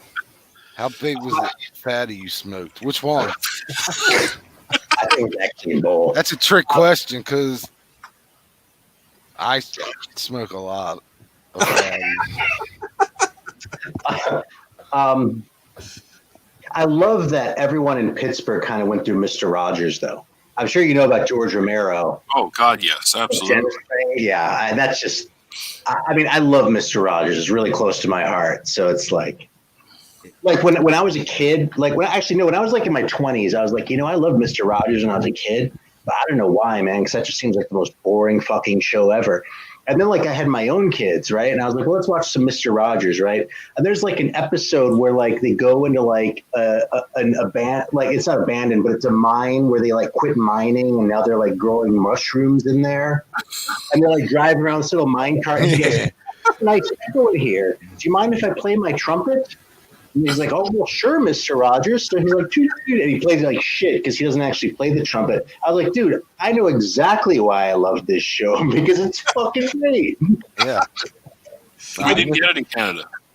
No? No. Mr. Rogers came into my world really late. But speaking of children's shows and horror hosts, are you guys familiar with Hilarious House of Frightenstein? Because if not, you really need to go back. Wow. Oh, it's Mr. Rogers' first show by himself was actually in Canadian. It was a CBC production. Yeah, because he worked seasons, and then he came back to the States. That's correct, because he worked with the Canadian Mr. Dress Up, which you guys wouldn't know, but I'm going to reveal it on one of my early childhood record shows. Trust me. It's but yeah, Hilarious House of Frightenstein, guys. You should really check it. It's trippy. It's all 70s monsters and the Wolfman playing records as a DJ. In fact, it was the inspiration for my show. My show would not exist if not for Hilarious House of Frightenstein. No, what is it? A YouTube thing or is it a? It was the 70s. Oh no! That? Oh wow! Fuck, you got going on? It's Kvass. Is that what kind of soda is that? It's got real toe sweat in it. Yeah, it's like this Russian thing. It's kvass. That's what it is. Its own thing. It's kind of bready, kind of soda-y, not very carbonated, but I love it. Beer or is it soda? It's bready? Yeah. It's beer. They brew it sort of like beer, and it actually has a tiny bit of alcohol in it, but it's 1% or something. They give it to kids in Russia, Oh, that's why. That's why the Russians are the way they are. And we're back to Rocky IV already. Yep. I must break you. I pulled this one out. You guys probably seen this one. Fuck yeah, I love that one, and I can't find a good copy of it. That's awesome. They used to be advertised in Starlog magazine. I remember. Yeah, man. Very cool. God damn it, man. I miss these old fucking monster things. Yeah. Anybody into the wait, I can pop Greeno off here. Anybody into the old Aurora? Oh, But I can't afford them. It's just stupid money. When Polar Lights re-released them, I had them, but it's not the same. No, because I know there's a new company now. I don't think it's Polar Lights, but maybe it is. But they're in the back of that new Scary Monsters magazine. It's Those kits were so charming, man. Yeah. What was the one that was really offensive to parents? What was it? The woman in peril, she's running and she's in danger anyway. And it's like the strangler after her. There's a dark one, and there's a torture dungeon one too. Yep. And then they did the glow in the dark ones the year later, right? Yeah. I had a cousin into all that. He was into the rat pink cars and all. Yeah, that. they're fucking badass. Yeah, he was making all models. a lot of those, like, do you ever like Topstone Mask and stuff? Did you guys have this tape growing up for your Halloween, like when kids are trick or treating? Oh yeah. Or Sounds of the Night? This one messed me up as a kid because if you go back and listen to it, it sounds like a sexual assault happening on. Sweet. It's really upsetting. Like, you can listen to. In fact, I used it on episode 3. It's like in the background music with heavy metal horror. But guys, check this out. You got to get it if you if you like the sounds of sexual assault. I have a few of those. Just We do. like this was the big one. I think everybody sees. Yo, yeah, I got That's that. the one. And you know, Greeno, I could have swore that I had that record or something similar. And I don't think I have any of all the dumbass children's records I own, which is a lot. I don't think I have any Halloween stuff, which is stupid. Really? I would think you would come across. I know you do a lot of the Goodwill hunting, man. You got to have some of that stuff. I think a lot of them I've seen, but they're oftentimes beat up, like a lot of shit in Goodwill. But children's records, funk records, you know. Yeah. Another sounds one. Yeah, I got that too somewhere. Wow, that's cool. Oh, maybe I don't. I don't remember the back of that. This is the craziest one here. No, I've never seen Volume that. 13 BBC one. Volume 13? Yeah, that's what it says. Good Death and Horror. On this thing. Wow. Wow, that's amazing. But that's the only sound ones I have. There's, you said, man, some of that stuff on there is like, holy crap. Some of it's like, what the fuck, you know? Yeah. What are you guys doing? All right, check this out. Have you ever seen these dripping dungeon tapes? No. This was like some weird ass. I clued into this when I was collecting black metal. These just sort of turned up on lists. But here, let me see if I can find this up. Here, let me actually. Like, it's so weirdly done. Like, the fucking look how small the cover is. Like, whoever like cut this like did a really shitty job in that. But it's like these weird like fucking tapes. There's only a couple, and they like just like weird sort of sounds and kind of spooky shit. And there's a dripping dungeon sticker. So Is it shit out. Is it black metal? No, it's just like weird noisy shit, like Ambient spooky sounds. and shit. Wow. Wow. I still have some black metal, but I don't really collect it anymore, you know. Yeah, there's that one, and then there was this one, which actually came with a patch. You know what's funny is it has a rubber band, and the rubber band like wore out, so I had to replace it. It's not original, man. Yeah, it's not original. The original one just like didn't last. So yeah, like check out this fucking weird patch, dude. Fucking dripping dungeon. Wow, That's badass. Cool. And then like this tape. Yeah, this is like there are 50 copies of this one. There's number 24. And this one, I don't think I ever even played this one, to tell you the truth. I just got it because it looked so awesome. I couldn't resist. Hang on, let me pull up the J card. Oh wow! Nice. Whoa! Nice. No! Is that really on there? Are you serious? Does that have like the Probably. music for pieces?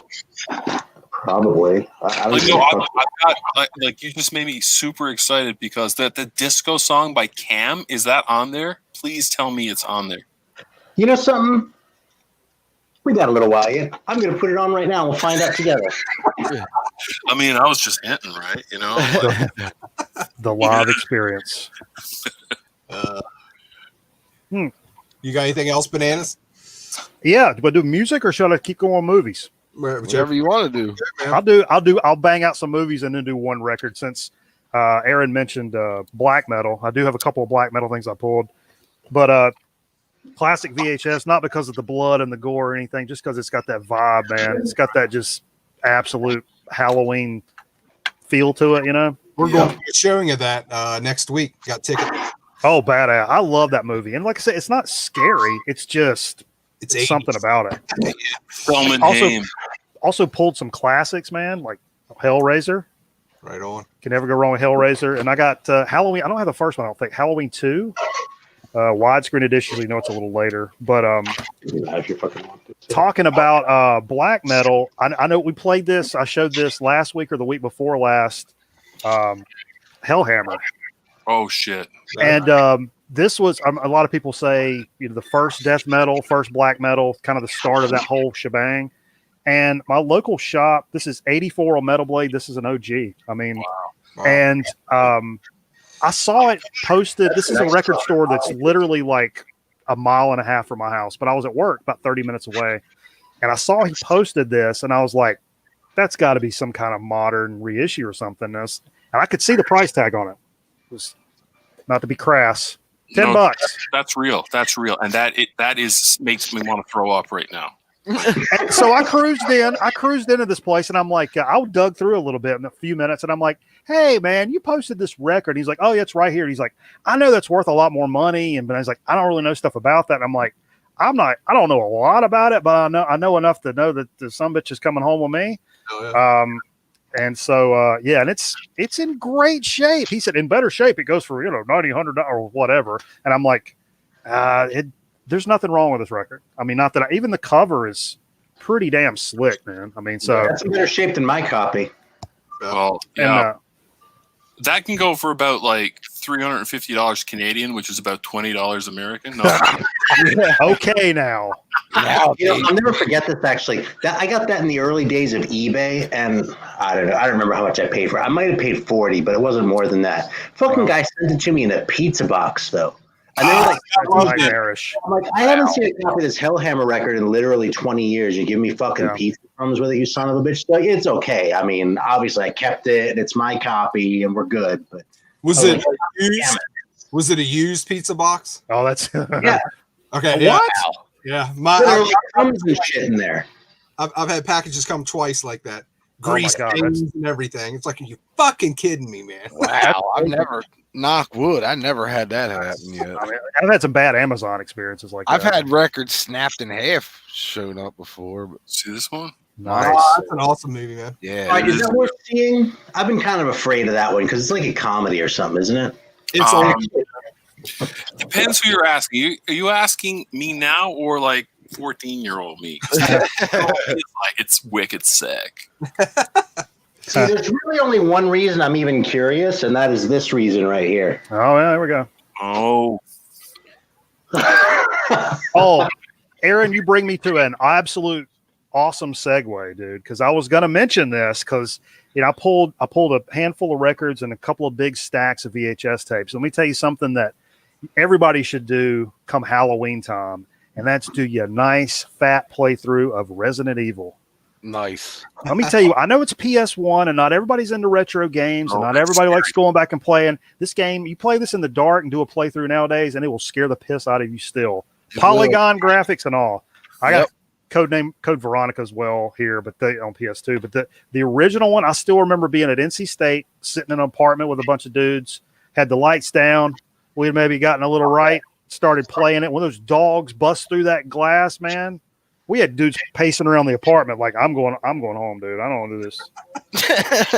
But that, there's some great horror games that add to your Halloween experience that you can play through, and they're a lot of fun. Kind of give you that Halloween vibe. When you're watching your horror movies, you kind of thing. Back to VHS stuff. I meant to mention that earlier. It's stuff that like really. There's one I love getting like Blu-rays and shit like that, and having stuff available to stream and it looked nice and crispy. But stuff like for me, like 80s, 70s, 80s horror movies. Not to get all corny, but that genre screams the aesthetic of VHS. If they reissued Friday the 13th on crispy ass new Blu-ray deluxe edition special scenes, I'm not interested. I want the tape to roll around a little bit. I want it to look a little nut because to me that makes it scarier. Those and I got part 6 here as well. Nice. Love that. And the original, this is obviously a repress because it's like not digitally remastered. Nightmare on Elm Street, which is pretty freaking scary for a slasher kind of thing. But like, I love seeing those movies. And for people that have not revisited VHS in a long time, try that shit. Like watch a horror movie on VHS. It's a different experience, man. It definitely puts you in a different headspace. Yeah. Eric did some shows. I'm sure some of you saw them. He did Relentless, and he was talking about Maniac. And he said that like they released it in 4K Blu-ray. Why? Yeah. I saw a DVD of or a Blu-ray of Ricky O, and it was the same thing. It was it's a classic movie, obviously, but it's just too like perfect. It didn't look right. It looked. It looked fake. It looked artificial. Like imagine watching Dead Alive, like super crispy. I don't. No. It's probably grosser on VHS. You know what I mean? It that is. the Australian movie? That was that first Peter Jackson film, right? He has the lawnmower and he's just going through the. That's the first film that actually made me sick to my stomach. True story, George. I was back at NC State, and we went to we still had this video store. Did 5 for 5, especially in the cult section. So we got a bunch of like that kind of stuff. 5 movies, 5 days, $5, but it couldn't be new releases. So we took it back to the dorm room, and I had one of those like smoked sausage logs. You know, I got one in my stocking or something. And so I'm sitting there like, oh, hit play, dude, hit play. So we're sitting there chilling, and I'm cutting wheels off of this stuff and eating it just cold, you know. And he starts like, you know, with the lawnmower, guts are flying, and that's one of the only times in my life where I like put food down, not because I was full. And I was like, oh, this. The part got me even worse than the fucking lawnmower part at the end. Soup. Yes. Yeah. Fucking old lady. Yeah. Fucking, and she's eating her puffs. I was like, oh, dude, I'm gonna throw up. I tried to get the wife to watch it, and she made it to that, and she's like, done. Yep. Most regional people would be, you know. And alive. Okay, thanks. I did see that a long time ago. Elm Street 4 is particularly disgusting too. Oh, that's a nice copy of Chainsaw. Oh, nice. Yeah, that's cool. Yeah, I forgot about a couple other tapes over there too. I mean, this is kind of questionable legitimacy here, right? Uh-huh. But yeah, I came across these when I was collecting noise tapes, actually, because the dude from Hanson had a few of these in. So it's this Dutch Oven series. Is it just the actual music from the movie? Like, clearly. Dude from Hanson, like Mbop Hanson. No, Hanson Records. I don't know why the fuck he thought that would be a good name for his label, but Hanson Records is like a noise label out of Ohio now. It used to be Michigan. He's lying. Anyway, that one and then this guy too. There's like a real version of this out now, but this is still kind of cool. Can you see that? City of the White Dead. Okay, wow. Here. Fuck, come on. There we go. That's wow, cool. that's very cool. Yeah. Yeah, and then this is the other one. He just did these 3. Okay. Oh, wow. I love that art. Nice. So that's the ambient music from Texas Chainsaw with like the coat hanger across the light bulb sound. Like, I got the perfect. We're all about the age. The movie that freaked TV. I think it was a TV movie when we were kids. The Devil's Rain. Oh, The end part when they're melting. Yeah. That freaked me the fuck out when I was a kid. Right? Was that amazing? Ernest Borgnine was terrifying in that movie. Yeah. Shatner, right? Bob Larson. Yep. Wow. This is my last tape here. Actually, I kind of started I don't know if I should even see this. I did sort of a little bootleg tape label. And this is actually my copy. I have an original of this, but this is one of the ones that I did. And the label was called 3 Nails and a Spear. And it had like little like shit like that in there. I did this. I did a Jack Van Impe, and you know that Jack Van Impe. You know that George Foreman record that's about Jesus. I did that one too. So my short-lived like bootleg label for corny Jesus shit. This one is easily the best one though. Wow. Hold on one second. Man, I'm gonna need some copies of this shit, Aaron. I think I can still hook you up with copies of that. If That's some not, pretty awesome shit. I know someone. Okay. I know a guy. Yeah. I got a guy. I got a tape guy. You guys ever seen this? No, what the fuck is that? The Monsters. That's fucking killer. Is that garage? Kind of. You can see Maybe that. not. It's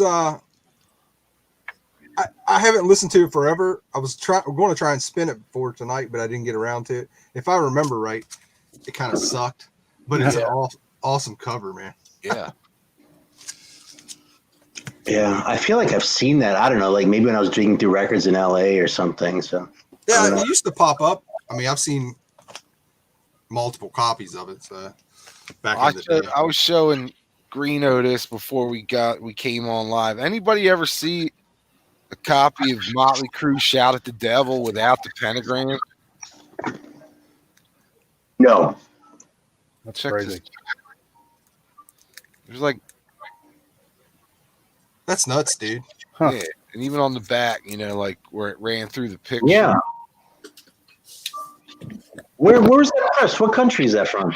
It's U.S., but it's fucked up Really? thing. It's a Columbia House pressing. Still. I wonder if it's a mistake. Well, when I did Columbia House back in the day, I did them on cassette, but a lot of the covers were altered. I could tell. Yeah, Yeah. I remember For sure. And there was David Lee Roth was altered. Poison was obviously I remember that specifically, and a It wasn't couple other ones. Columbia House the spines were all white with the 2 red stripes, and then what it was in the middle. I remember that. Yeah, They're still looking for me. That's what I told him earlier. I was like, Columbia House and BMG still looking for me. My buddy used to be on the show, the Boss Man. He had this racket he was running. He lived in an apartment complex, and so he filled out all of them for all these different addresses in the complex, because if the packages were too big at the little boxes, the postman would just leave the shit on the top of the box. So he'd fill it out for something that's not his address, go over there and just raking them in. He had like 10 rackets going at the same time, and then never gave him anything. Of course, he just kept everything. Yeah, the funny thing is, though, the inner sleeve still has the pentagram. Wow, that's weird. Well, it's definitely like, I took it out of the plastic. You can see it. I've never seen one like that. So there's no pentagram at all. Nah. That's eerie.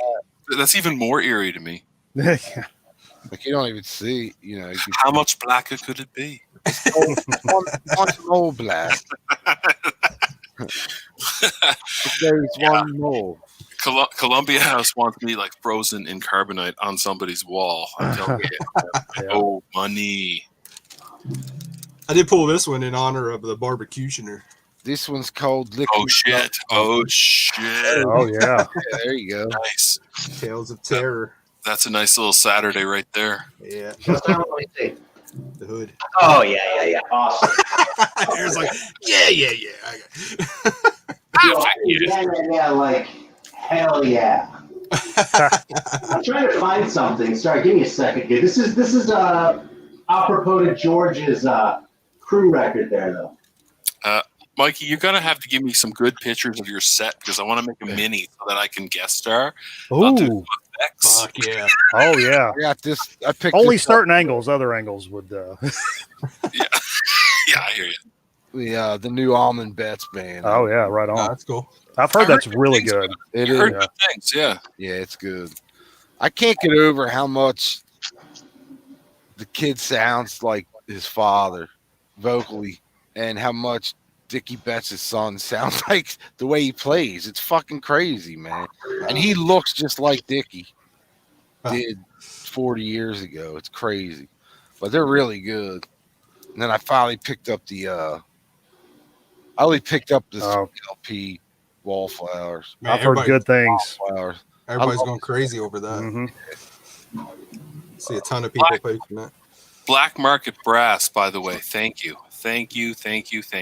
You got it, man. That is one of the digs of the year. I felt really shitty about that. It's the record I didn't show. I hyped several months ago, and it's great. Kind of sounds like Budo's band, but like funky. It's got the skull on the cover, and then Metal Theologian sent me a message, "Hey man, great turning me on to the Black Market Brass. That shit's badass." And I'm like, "Oh yeah, cool." And then I went to go get a copy, sort of, and another person that watches the show came in right before me and bought it based on my recommendation. And here I was, it's like 6 months later, and I'm like, I don't own the record. And I've got all these other people that bought it, and I've hyped it. Like, that's kind of messed up. Let me buy the fucking record.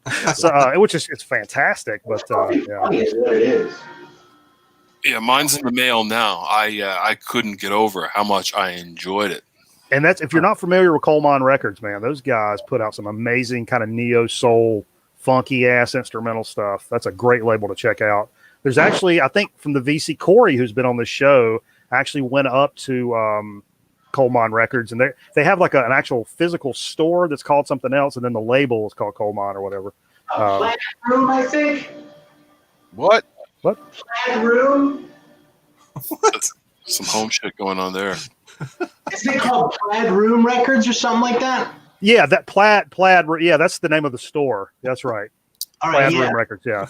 I'm still trying to find this fucking record, man. God damn. Aaron, you've got to check out Dale Jacobs' Cobra because I don't know jazz. I can't tell good or bad jazz. I really need you to let me know. Guys, that's some homework for you. Dale Jacobs' Cobra. Dale Jacobs. The cover is absolutely insane because it's not a cobra; it's a python. I do.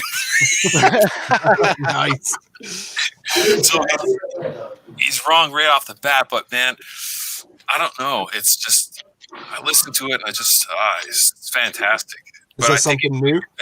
No, man. I think it might be bad jazz, and I just have bad taste. Don't feel bad. I'm just trying to figure out jazz myself. Yeah, Some of it's like Aaron's a really big ECM fan. I don't know if anybody knows. That's some new sex thing. I wanted to show George this fucking record that I was looking for in particular. I mean, it's for everyone, right? But you know the record Babylon by Bus? Yeah. The Bob Marley record? You know how it has those windows? Mm-hmm. The cover's die cut. I have one where the windows aren't punched out.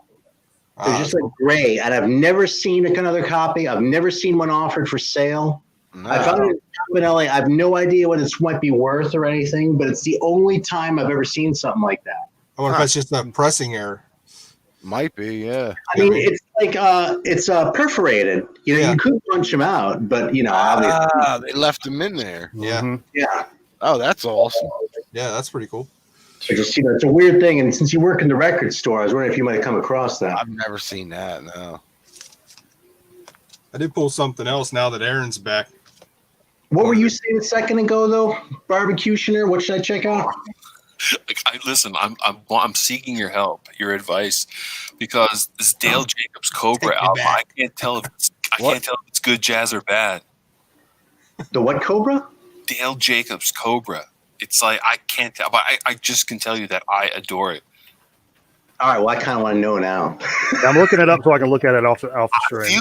I feel that it's bad jazz. Like I feel that I'm waiting for you to come back and go like, man, that's not even jazz, dude. It's 78.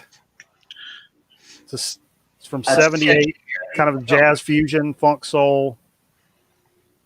Okay. I like the cover. But the cover is amazing. Hey, but it's not a cobra. It's a python. That's awesome. All right. But yeah, it's like you can tell it's like this like 80s decor and like this woman like clearly an affair went down and she's dead and the python is leaving the room and I'm like, fuck man, you had me at a fair. No, I have no idea what you're talking about. Now I'm curious, though, for sure. Oh, I can't wait for you to tear a strip off me when you listen to it. Man, I try not to be a dick like that, but if it's shit, I mean, I will say it's shit. You know? Yeah, but no, like I'll be like, yeah, but I love it, man. Yeah, see, that's the thing, man. We can always talk about shit that we like too, right? Yeah. Speaking of shit, Uh-oh. Perfect segue. that is a perfect segue because that's such an awesome cover and such a shitty record. I mean, I'll let it go because I just shat on that record a couple videos ago. But Yeah. It's still what a cover, man. Yeah, it's a cool cover. Yeah. rebound. Yeah, there was another Uriah Heep that I bought it for the cover, and I'm like, oh, I like Uriah Heep, and I can't remember which one it is. It's got like some kind of lady on the It's lady called on Fallen Angel. yeah. I think I traded it to Jay. I think I got a Zappa off of him because he's like, I don't really like Zappa, and I'm like, hey, if you like Kiss, this is sort of like Kiss in a way, and he didn't like Zappa anyway, so I didn't feel too bad. But I was like, yeah. That's almost as bad as that Boss Man scam you were talking about. Which one? Oh, yeah, yeah. Sort of like Kiss. Question. Actually, you know something? I've really come around on those fucking John Lawton, Uriah Heep records, though. I can totally hang with that one and also with Innocent Victim. You know, with the really dumb-looking snake on the cover that's like... Jay just yelled from the other room that's the worst shit he owns, that record I traded. But Jay? yeah. Is he in the studio tonight? He's hanging out watching some football in the other room. Oh shit. Yeah, what are my Eagles doing? Getting beat? What's the score, Jay? Get on the mic, Jay.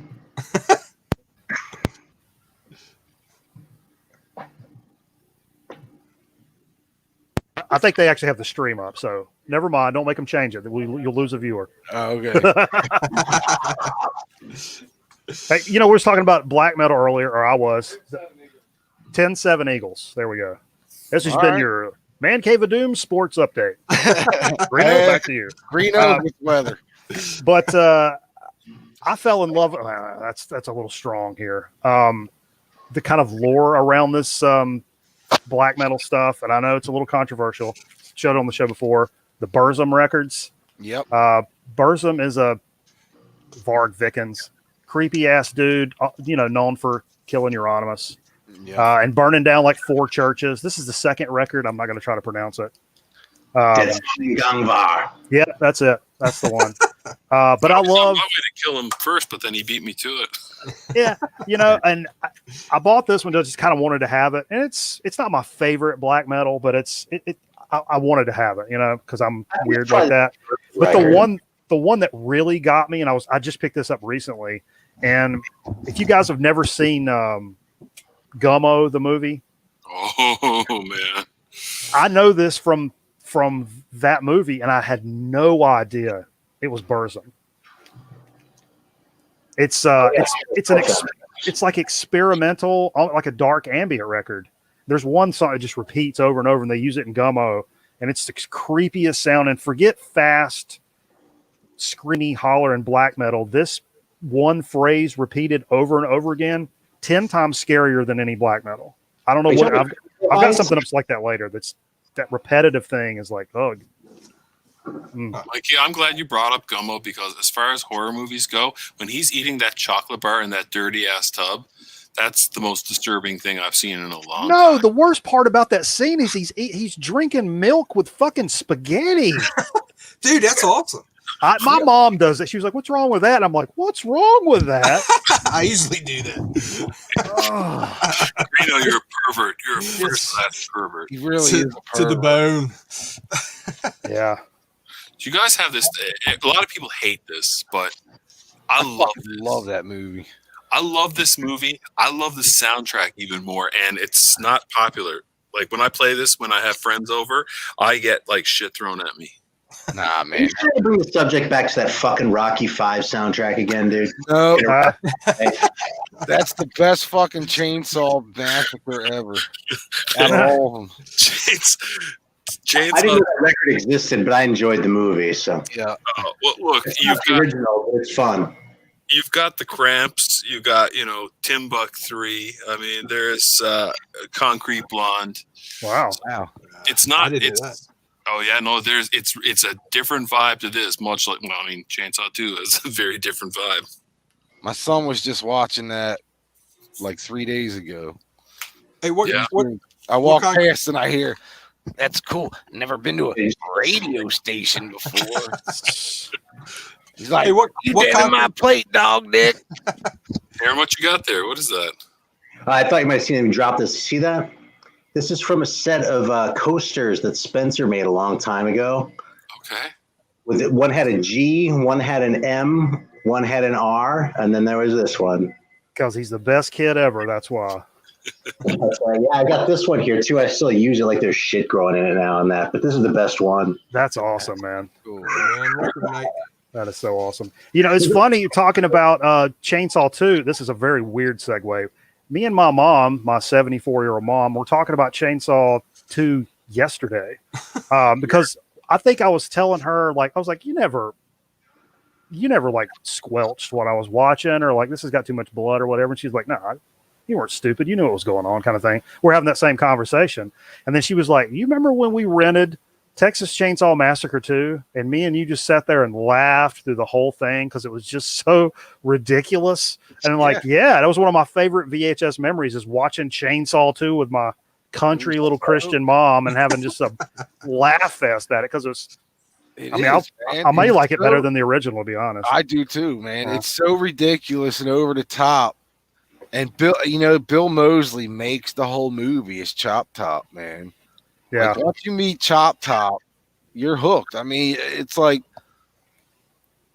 if he wasn't a mass fucking family killer, you'd be like, yo, that guy's fucking badass. He's cool. I like that guy. When I was originally doing the Chromium radio station, I originally was doing the miniature based on KOKLA. That's what it looked like on the outside.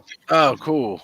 And then I was like, you know what? I'm opening myself up to be sued big time. So the model of that is actually this big. Holy cow. Yeah, it's really small. Wow. Dude, the record store is awesome. Yeah.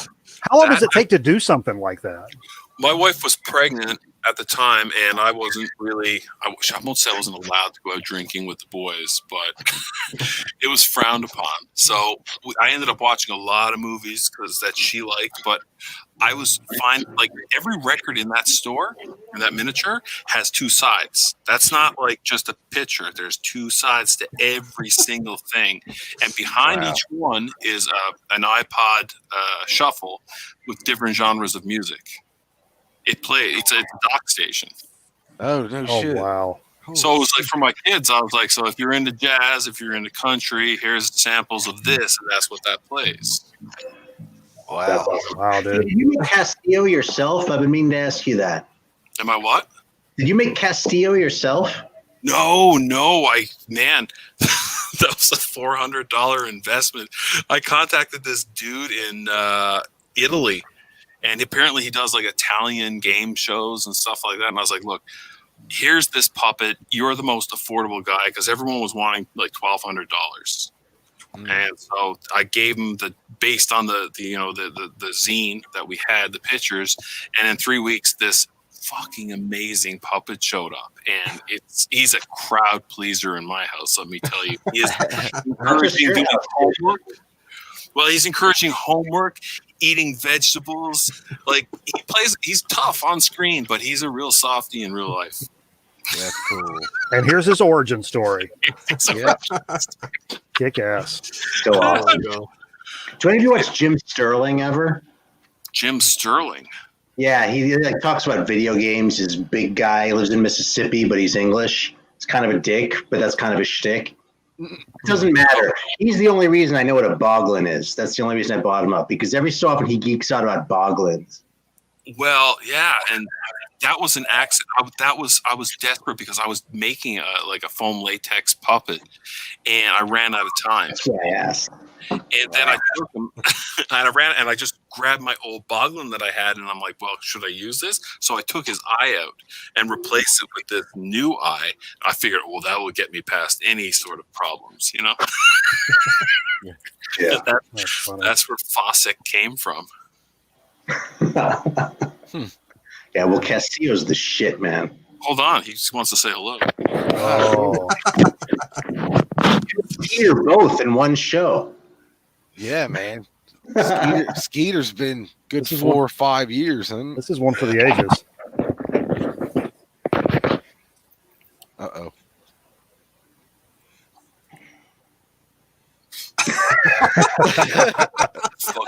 Fucking nerds. What are you doing, man? Looking at titties online. Shit. What buttons you got on there, man? Oh, they're just ridiculous. I gave him like the guy. It was like a DRI, and he made this ridiculous generic DRI. That's awesome. Funny. Nice. And this right here is just like, I don't know what he interpreted this. I don't know what that was. Yeah. Now he just That reads is some so good. back patch. Sweet. That's awesome. That's a fucking good back patch, man. Yeah. Oh yeah. I would wear the shit out of that. You don't need to tell me This that. is a real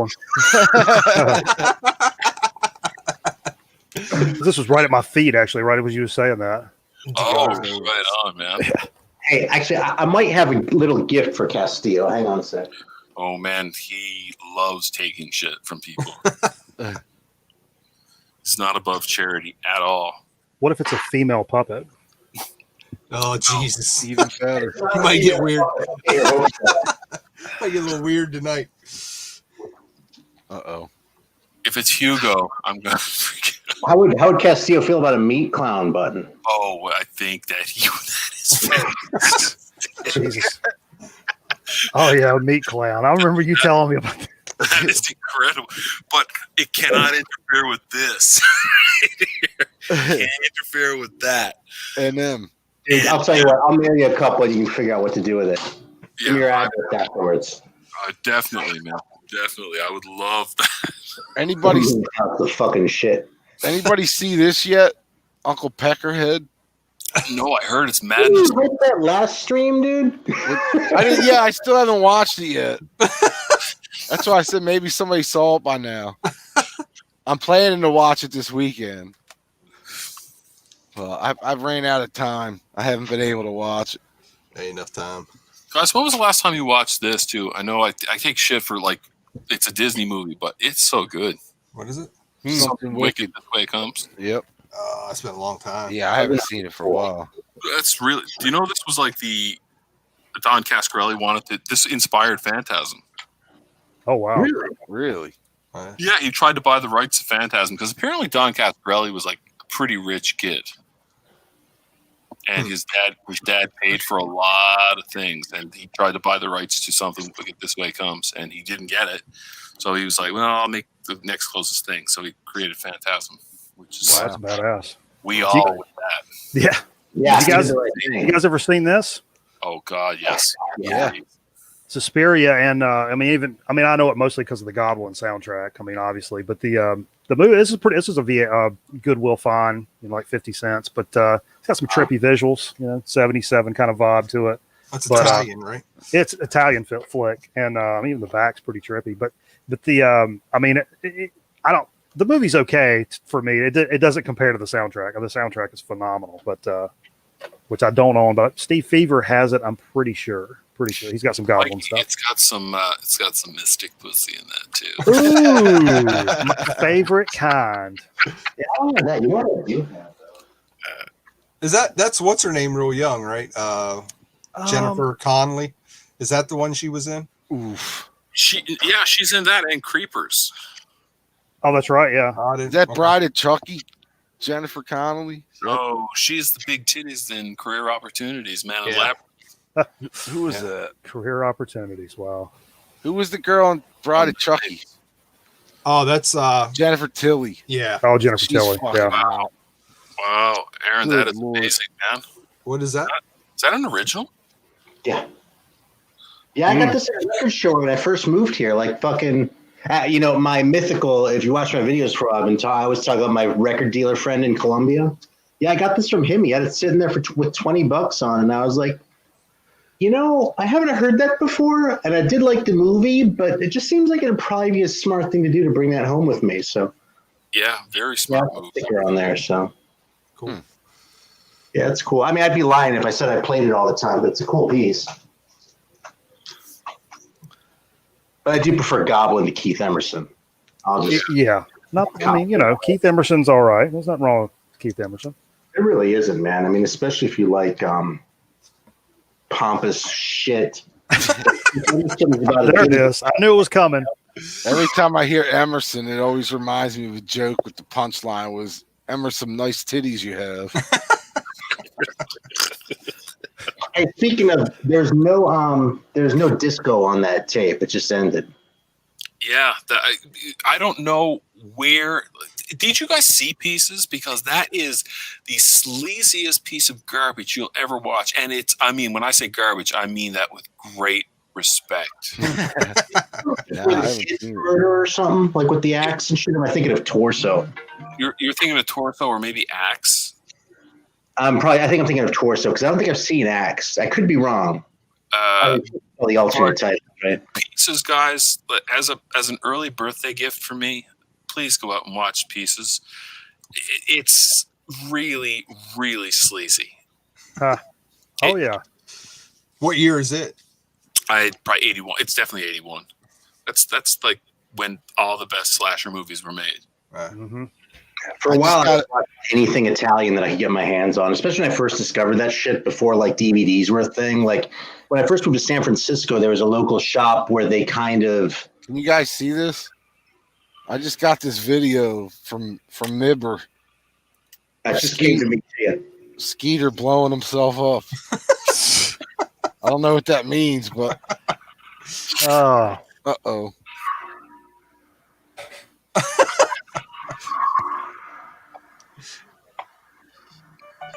Oh, I love the Mark 7 Limited. That's the Dragnet.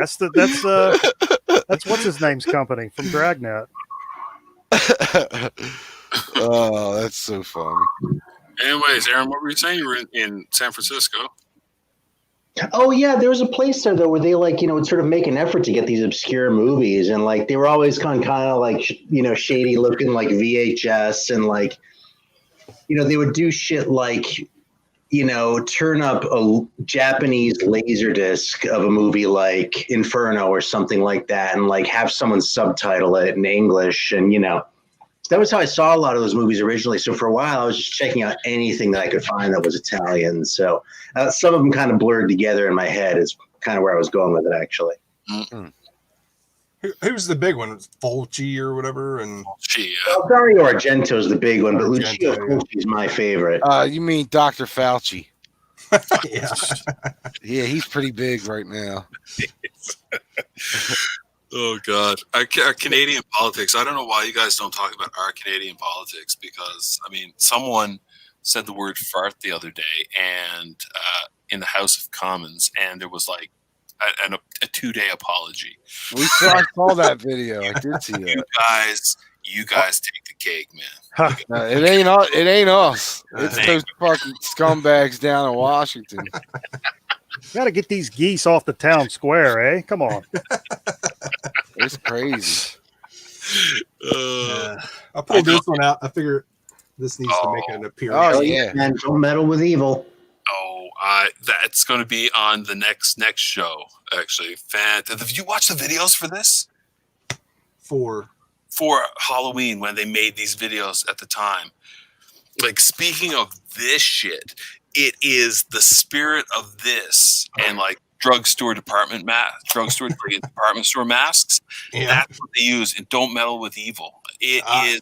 You got to check out these videos. I don't know if I've checked them out before. No. Oh, you're going to love them. Right on.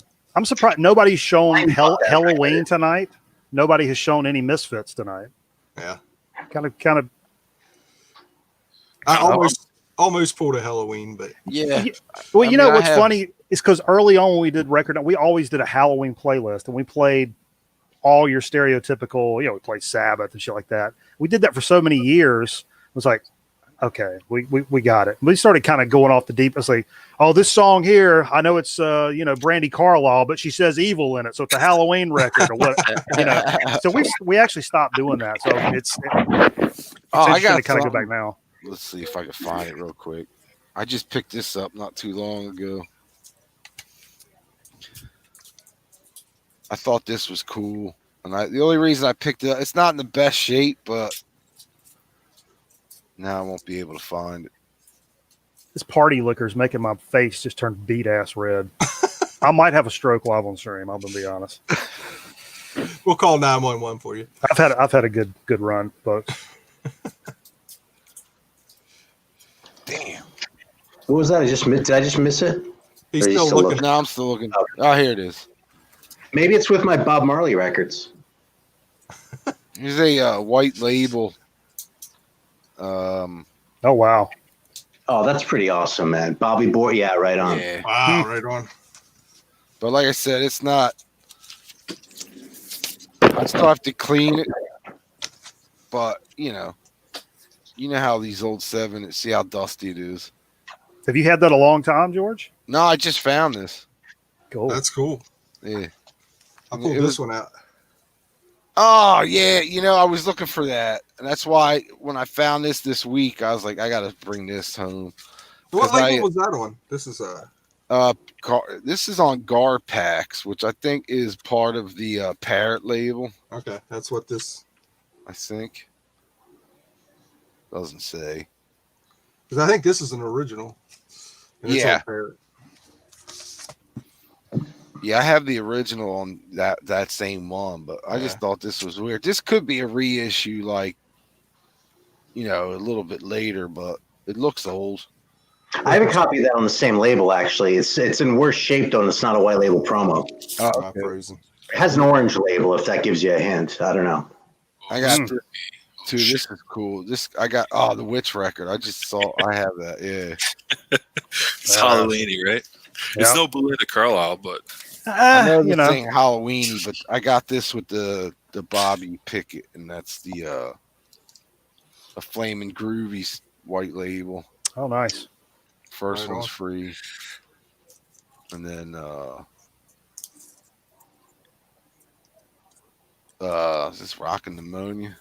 Yeah, Rockin' Pneumonia and the Boogie Woogie Flu. I love these guys. Yeah, they're a good band. Aaron, you haven't broken up the Ghostbuster soundtrack. Is that because it's on Arista? You know, I actually had that on tape when I was like when the movie came out, you know? Yeah.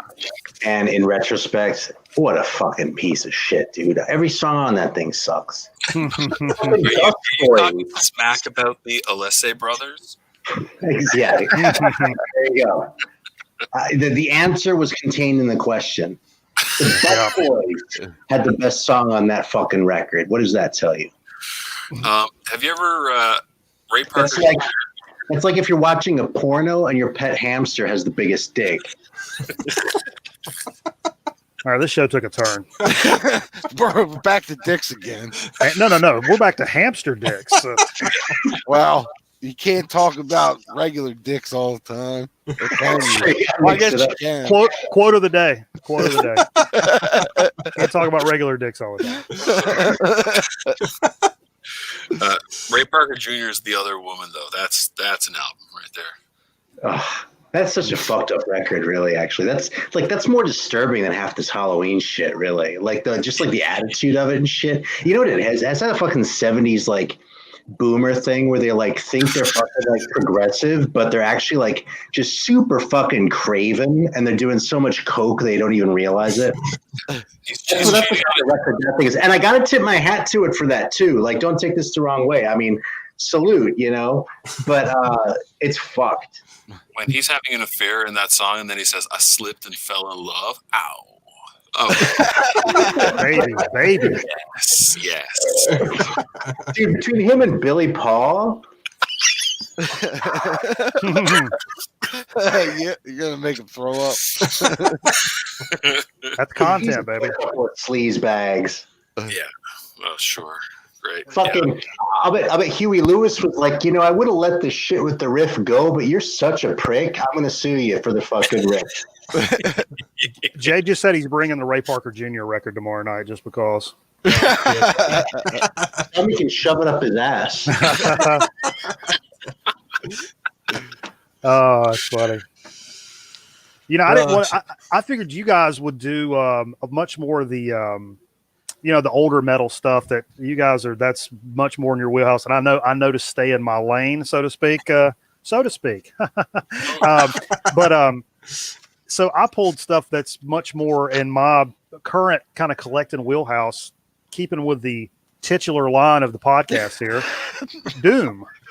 So I pulled some Doom stuff, which it's not fast and thrashy heavy, but to me, Doom, slower stuff, slower, heavier, tuned way down, has more of that eerie kind of feel, the space between the notes kind of thing. This is Windhand's first record out of Richmond, Virginia.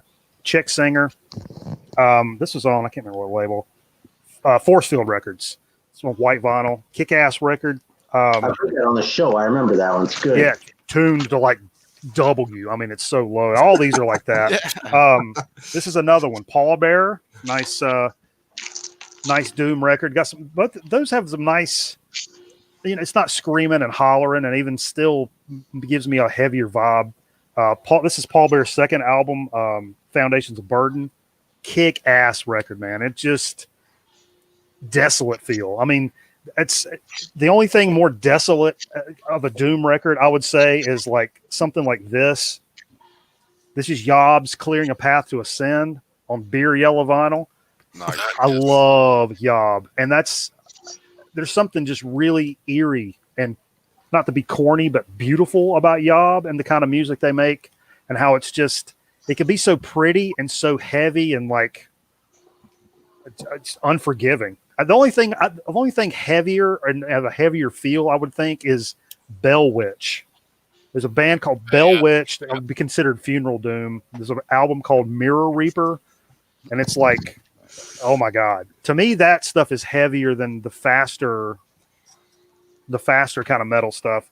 But I'm a big stoner Doom collector, and especially, like I said, I collect some of the stuff y'all talk about. It takes me, I have to take notes and stuff because I'm a little younger, so maybe that's why.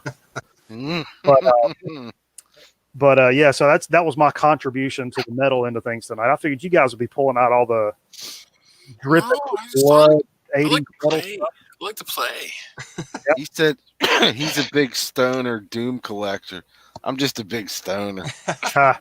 Well, Dude. Dude, that's a new genre on me. Funeral doom. Yeah. funeral. Check I out never- Yeah. Bell That's my Witch second- Mirror Reaper. It's just, I mean, all these tracks are like 19, 20 minutes long and just a lot of repetition, like slow, heavy riffs, repeated. Something you can, put on in the background while you're tying up your noose or whatever, because it's kind of got that kind of, I thought you were going to say tying up your wife. well, that's whatever you're into. But Nah. but yeah, that's Made that's it kind of very clear she's not into that. What? Funeral. Speaking of tying up your wife, here's when I busted out just for the barbecue right here. Oh, it's gonna be. Oh, geez. Yeah. Wow. You have this, don't you? Oh yeah. This. Oh, I can smell the pink neon vanilla scented fog. It kind of smells like Goo Gone because I had to get some sticker off it. But this actually just came in the mail today in a pack from Ukraine. oh wow. Oh yeah. Because it was cheap and I wanted it like this. Yeah. Right. And actually, this one, which you might have shown, someone showed this recently, and I was like, oh, yeah, that's Not me. Mm-mm. I've never even heard of fucking it. What is it? Pandora's box record. They're like Hungarian, maybe? Well, whatever. Anyway, I found that shit, and I was like, well, I've got to pay shipping from that fucking place anyway. And he had a Dagger record for like nothing. And so, he's just like $50 or something. I think I paid $25 for all the records in the pack. So, and they were like, oh. That dagger is nothing special. You know that, right? Huh? That dagger is nothing special. Well, I kind of had my suspicion. There's a reason I wasn't going to pay more than like $10 for it. Am I remembering right? That Dagger album's a little heavier than it looks. I might be totally. I have it too, but it's been a long time since I've played it. It looks to me. Go ahead. No, I was just gonna say it's no Madison Diamond Mistress, because that's what it always reminded me of when I first got it. I'm like, this is gonna sound awesome. Yeah. I need a fucking copy of that Madison Diamond Mistress record, man. One of these days I got to find that. But I got the impression the Dagger was a little bit heavier than what it looks, but it's still total Greeno music. Yeah. I love that genre, Greeno music. Me too. It's my favorite. Yeah, I think everybody has a soft spot for Greeno music, but nobody quite to the same degree as Greeno. I'll take it all. Where's your Nelson record, dude? It's over there. I can't live without your love and affection. Like over there, you probably mean within about 5 feet, right? There's a time and a place for everything. Exactly. Yeah. I don't know, man. Not for Nelson. Hey, man. I like Mars Day and the Time. Oh yeah, man. Good time Well, jams. You like Hanson. Yeah. That's what you said earlier. Actually, Mbop was a pretty good pop song as these things go. I got to go. Like, at the time I was like, fucking, but like looking back, I'm like, yeah, that was really a pretty good pop song. And like, I like Phil Collins 80s stuff too. You know what I mean? It's like, you got to go. It's kind of a good pop song. Dude, look, Wasn't one of Invisible the- Touch, dude. That's like every hit, every song on that record's a hit. I mean, When I first saw Hanson, I'm not ashamed to admit it. I should be, but I was like, man, that chick is smoking. that was me and Poison. When I was in middle Poison. school and saw Poison for the first time, I'm like, oh, my buddy's like, no, they're dudes. Before I even said anything, they're dudes. And I'm like, That's what I said. I think I told Greeno that the first time I saw Poison was the ad for the album in like Hit Parade or something. Yeah. And I was like, look at these chicks, man. That one's pretty hot. And I was like, oh wait. That looks like a dude. we were talking just a couple of weeks ago on the show.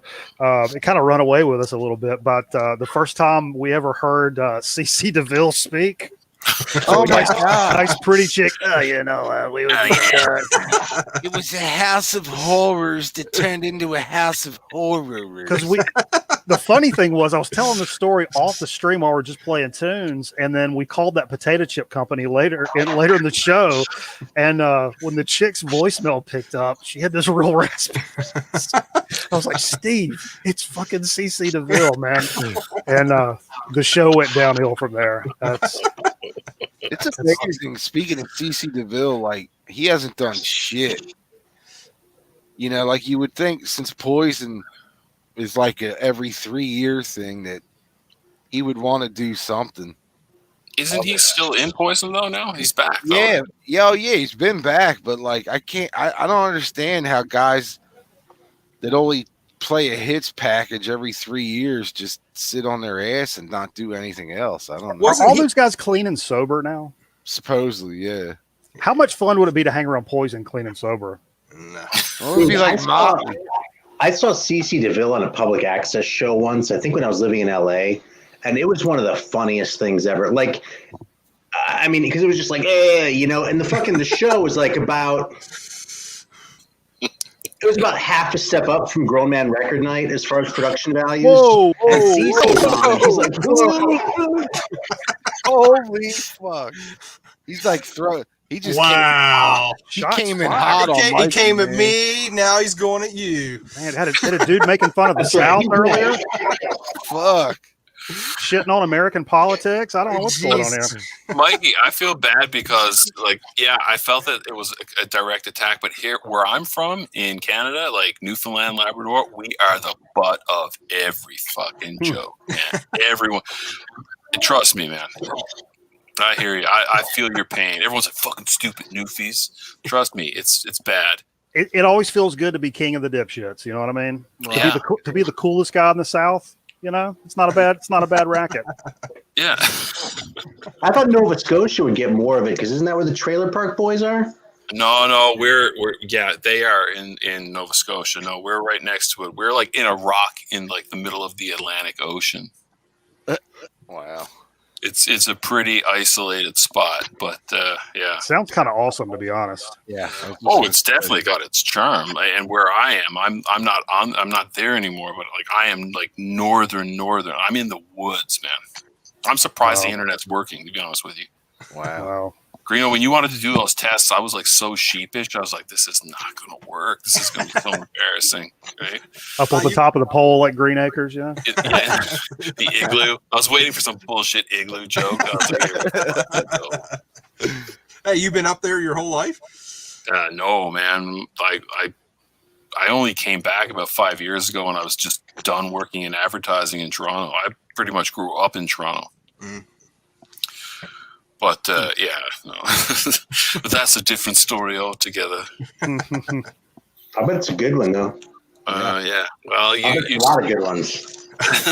There was some fun ones. You saw some of my things. I was working in advertising, not in the anything cool, but I was actually doing the backgrounds in action figures and like toy commercials. You know, when you see like Barbie campers and G.I. Joe sets. I was the guy that was designing the trees and the forest and the water in the background that no one cares about, that no one sees. Oh, I care.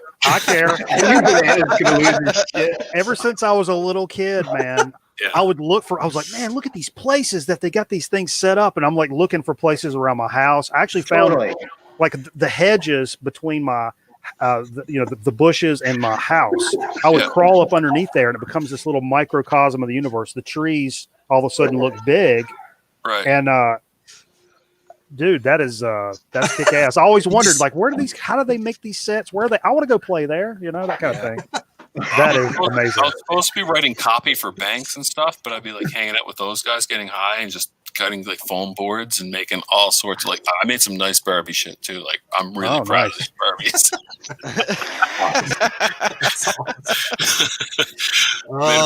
Beautiful mountain one time. It's gorgeous. I make the best terrible local commercials you've ever seen. Oh, I was saying, if you can make me a compilation, it will live in this place. I'll advertise them on the radio station for Superstation 66. Oh, that's badass. I think the best Bananas video isn't actually him though. That's that one at South of the Border Oh yeah, I found with that on the kid that YouTube. looks like 10-year-old Bananas. Everybody thinks it's me as a little kid, and it's not, because my dad is from south of the border, Dillon, South Carolina, and what Pedro says on the highway. And so I was just looking. I was like, man, I'm pretty nostalgic for the place. So I was, looking on YouTube for the play, and it's like, oh, there's somebody's like home movie, and it's like from the like early '80s, and they're talking like this, and there's this little fat kid, got this little, he's like a square. He looks like Spanky from our gang. Had like his pants pulled up, his shorts pulled up way too high. His name's Howard. You hear his mama hollering like, Howard, to get off there now, and he's like, Mama, I just want And when I was like, oh, that's funny, right? And as soon as I played, everybody was like, that you as a kid? I'm like, it's not me as a fucking kid. Get the fuck out of here. It's like, I was like, Bananas, your aunt's kind of hot. yeah, it's like, well, that was a mistake. Now I got to play it all the fucking time. But yeah. That's awesome. Oh man. Fuck, guys. It's like 2 hours and 15 minutes. That's it. Oh, hang on. I was looking for this. Then we can. Yeah, I got one VHS grill too. Actually, I'll show you. Creep Show 2 we talked about earlier.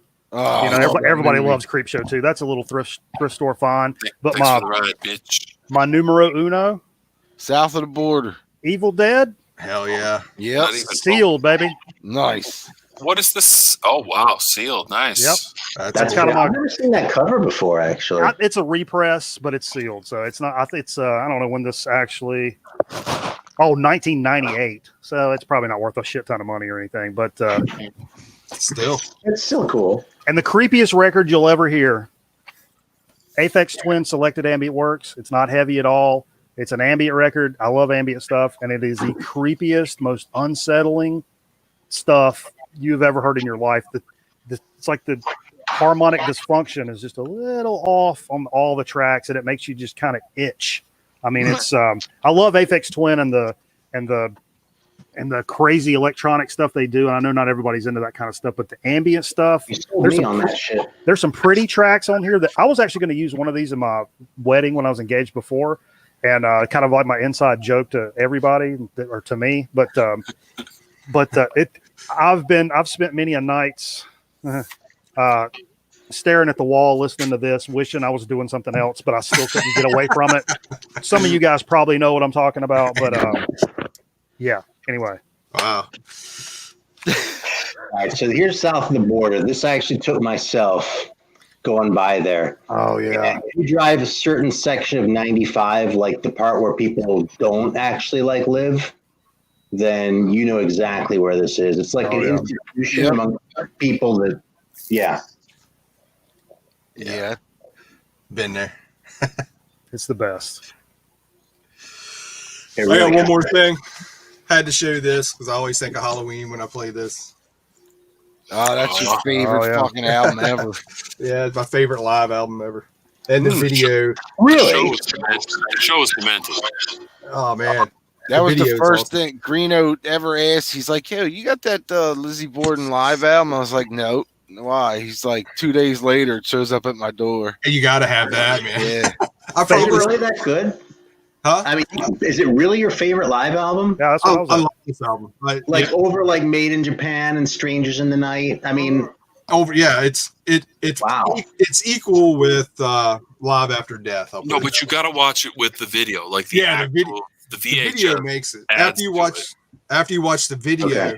then it's like okay. I And I always think- found his hair and his teeth really off-putting. The hair always freaked me out. It's like, what the fuck's he got going on? That shit looks fried to shit and back. But Oh, the silver like overalls, and it was just really not. It wasn't my scene. But I tell you, I love those early Lizzie Borden albums. Oh man. Huh. And the stuff I is just have so an great. EP.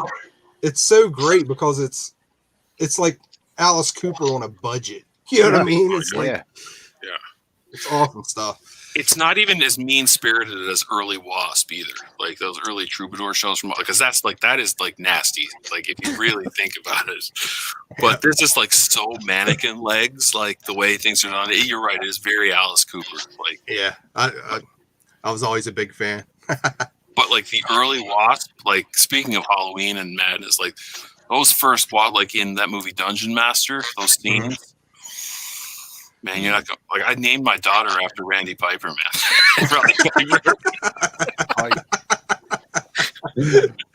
Her name's Randy. I thought you were gonna name her Piper. Oh, it was. He's just shitting you, bro. Well, before we head out, I just wanted to dedicate tonight's episode to my buddy, who we laid to rest today. Oh shit, man. Sorry to hear that. That's my man Dan. He was a big time horror fan too. His favorite movie was Near Dark. Oh, yes, please. So he got me into that. So I met Dan when I was 15.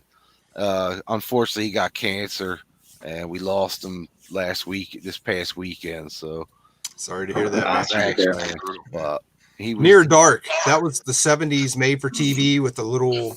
No, Near Dark was 87. Bill Paxton. Yeah. Bill Paxton. Nobody knows the difference. Vampire film. Lance Henriksen's in that. Yep. But it's like a different spin on the vampire. It's pretty fucking. It's like at the time it was put out, I thought it was what a real vampire would be.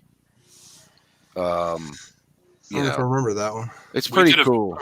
My other show, Life After Late Fees, we do an all vampire episode, and we talk about that one a lot. It is my number one vampire film, actually. Yeah, and I believe didn't they do a remake not too long ago? Maybe, I don't know. Yeah, I didn't. I refused to watch it. I remember that. Yeah, I don't really want to know. What am I thinking of? Do you guys remember the 70s one? It was a couple moved into the house, and there was something in the furnace in the basement. Dude, is that a fucking bonus track on your Nelson CD you're thinking of? Are you talking about fucking Amityville? Nah, there's these little monsters. I actually have it on disc, but I can't think of the fucking name of Are you it. talking about The Gate? Nah. I wish I had that on. Anyways, guys, listen, man, it's been an honor to be invited on the show, man, and myself and Castillo, and I'd love to come back sometime. Absolutely, man. I'm glad you came on. Yeah, it was awesome. Definitely check out. Fucking nerds. Afraid of the Darks, Michael Cron says. Maybe that's it. I can't remember. It had dark in the title. I don't know. I got to go listen to my Nelson album. No, he's got that's code for he's got to take a shit. Diarrhea panic. Reno got diarrhea pants. I'll cheers everybody out, man. All right, man. Thanks everybody for coming on. Yeah, man. Yeah, that's a lot of fun, man. Thanks for making it happen. Yeah, I really enjoyed it, folks. And welcome, man. It's good to have you on for the first time. Barbecue. Yeah. Oh man, thank you. I really appreciate it, guys. And we'll see y'all next time. And happy Halloween, everybody. See ya. See you guys.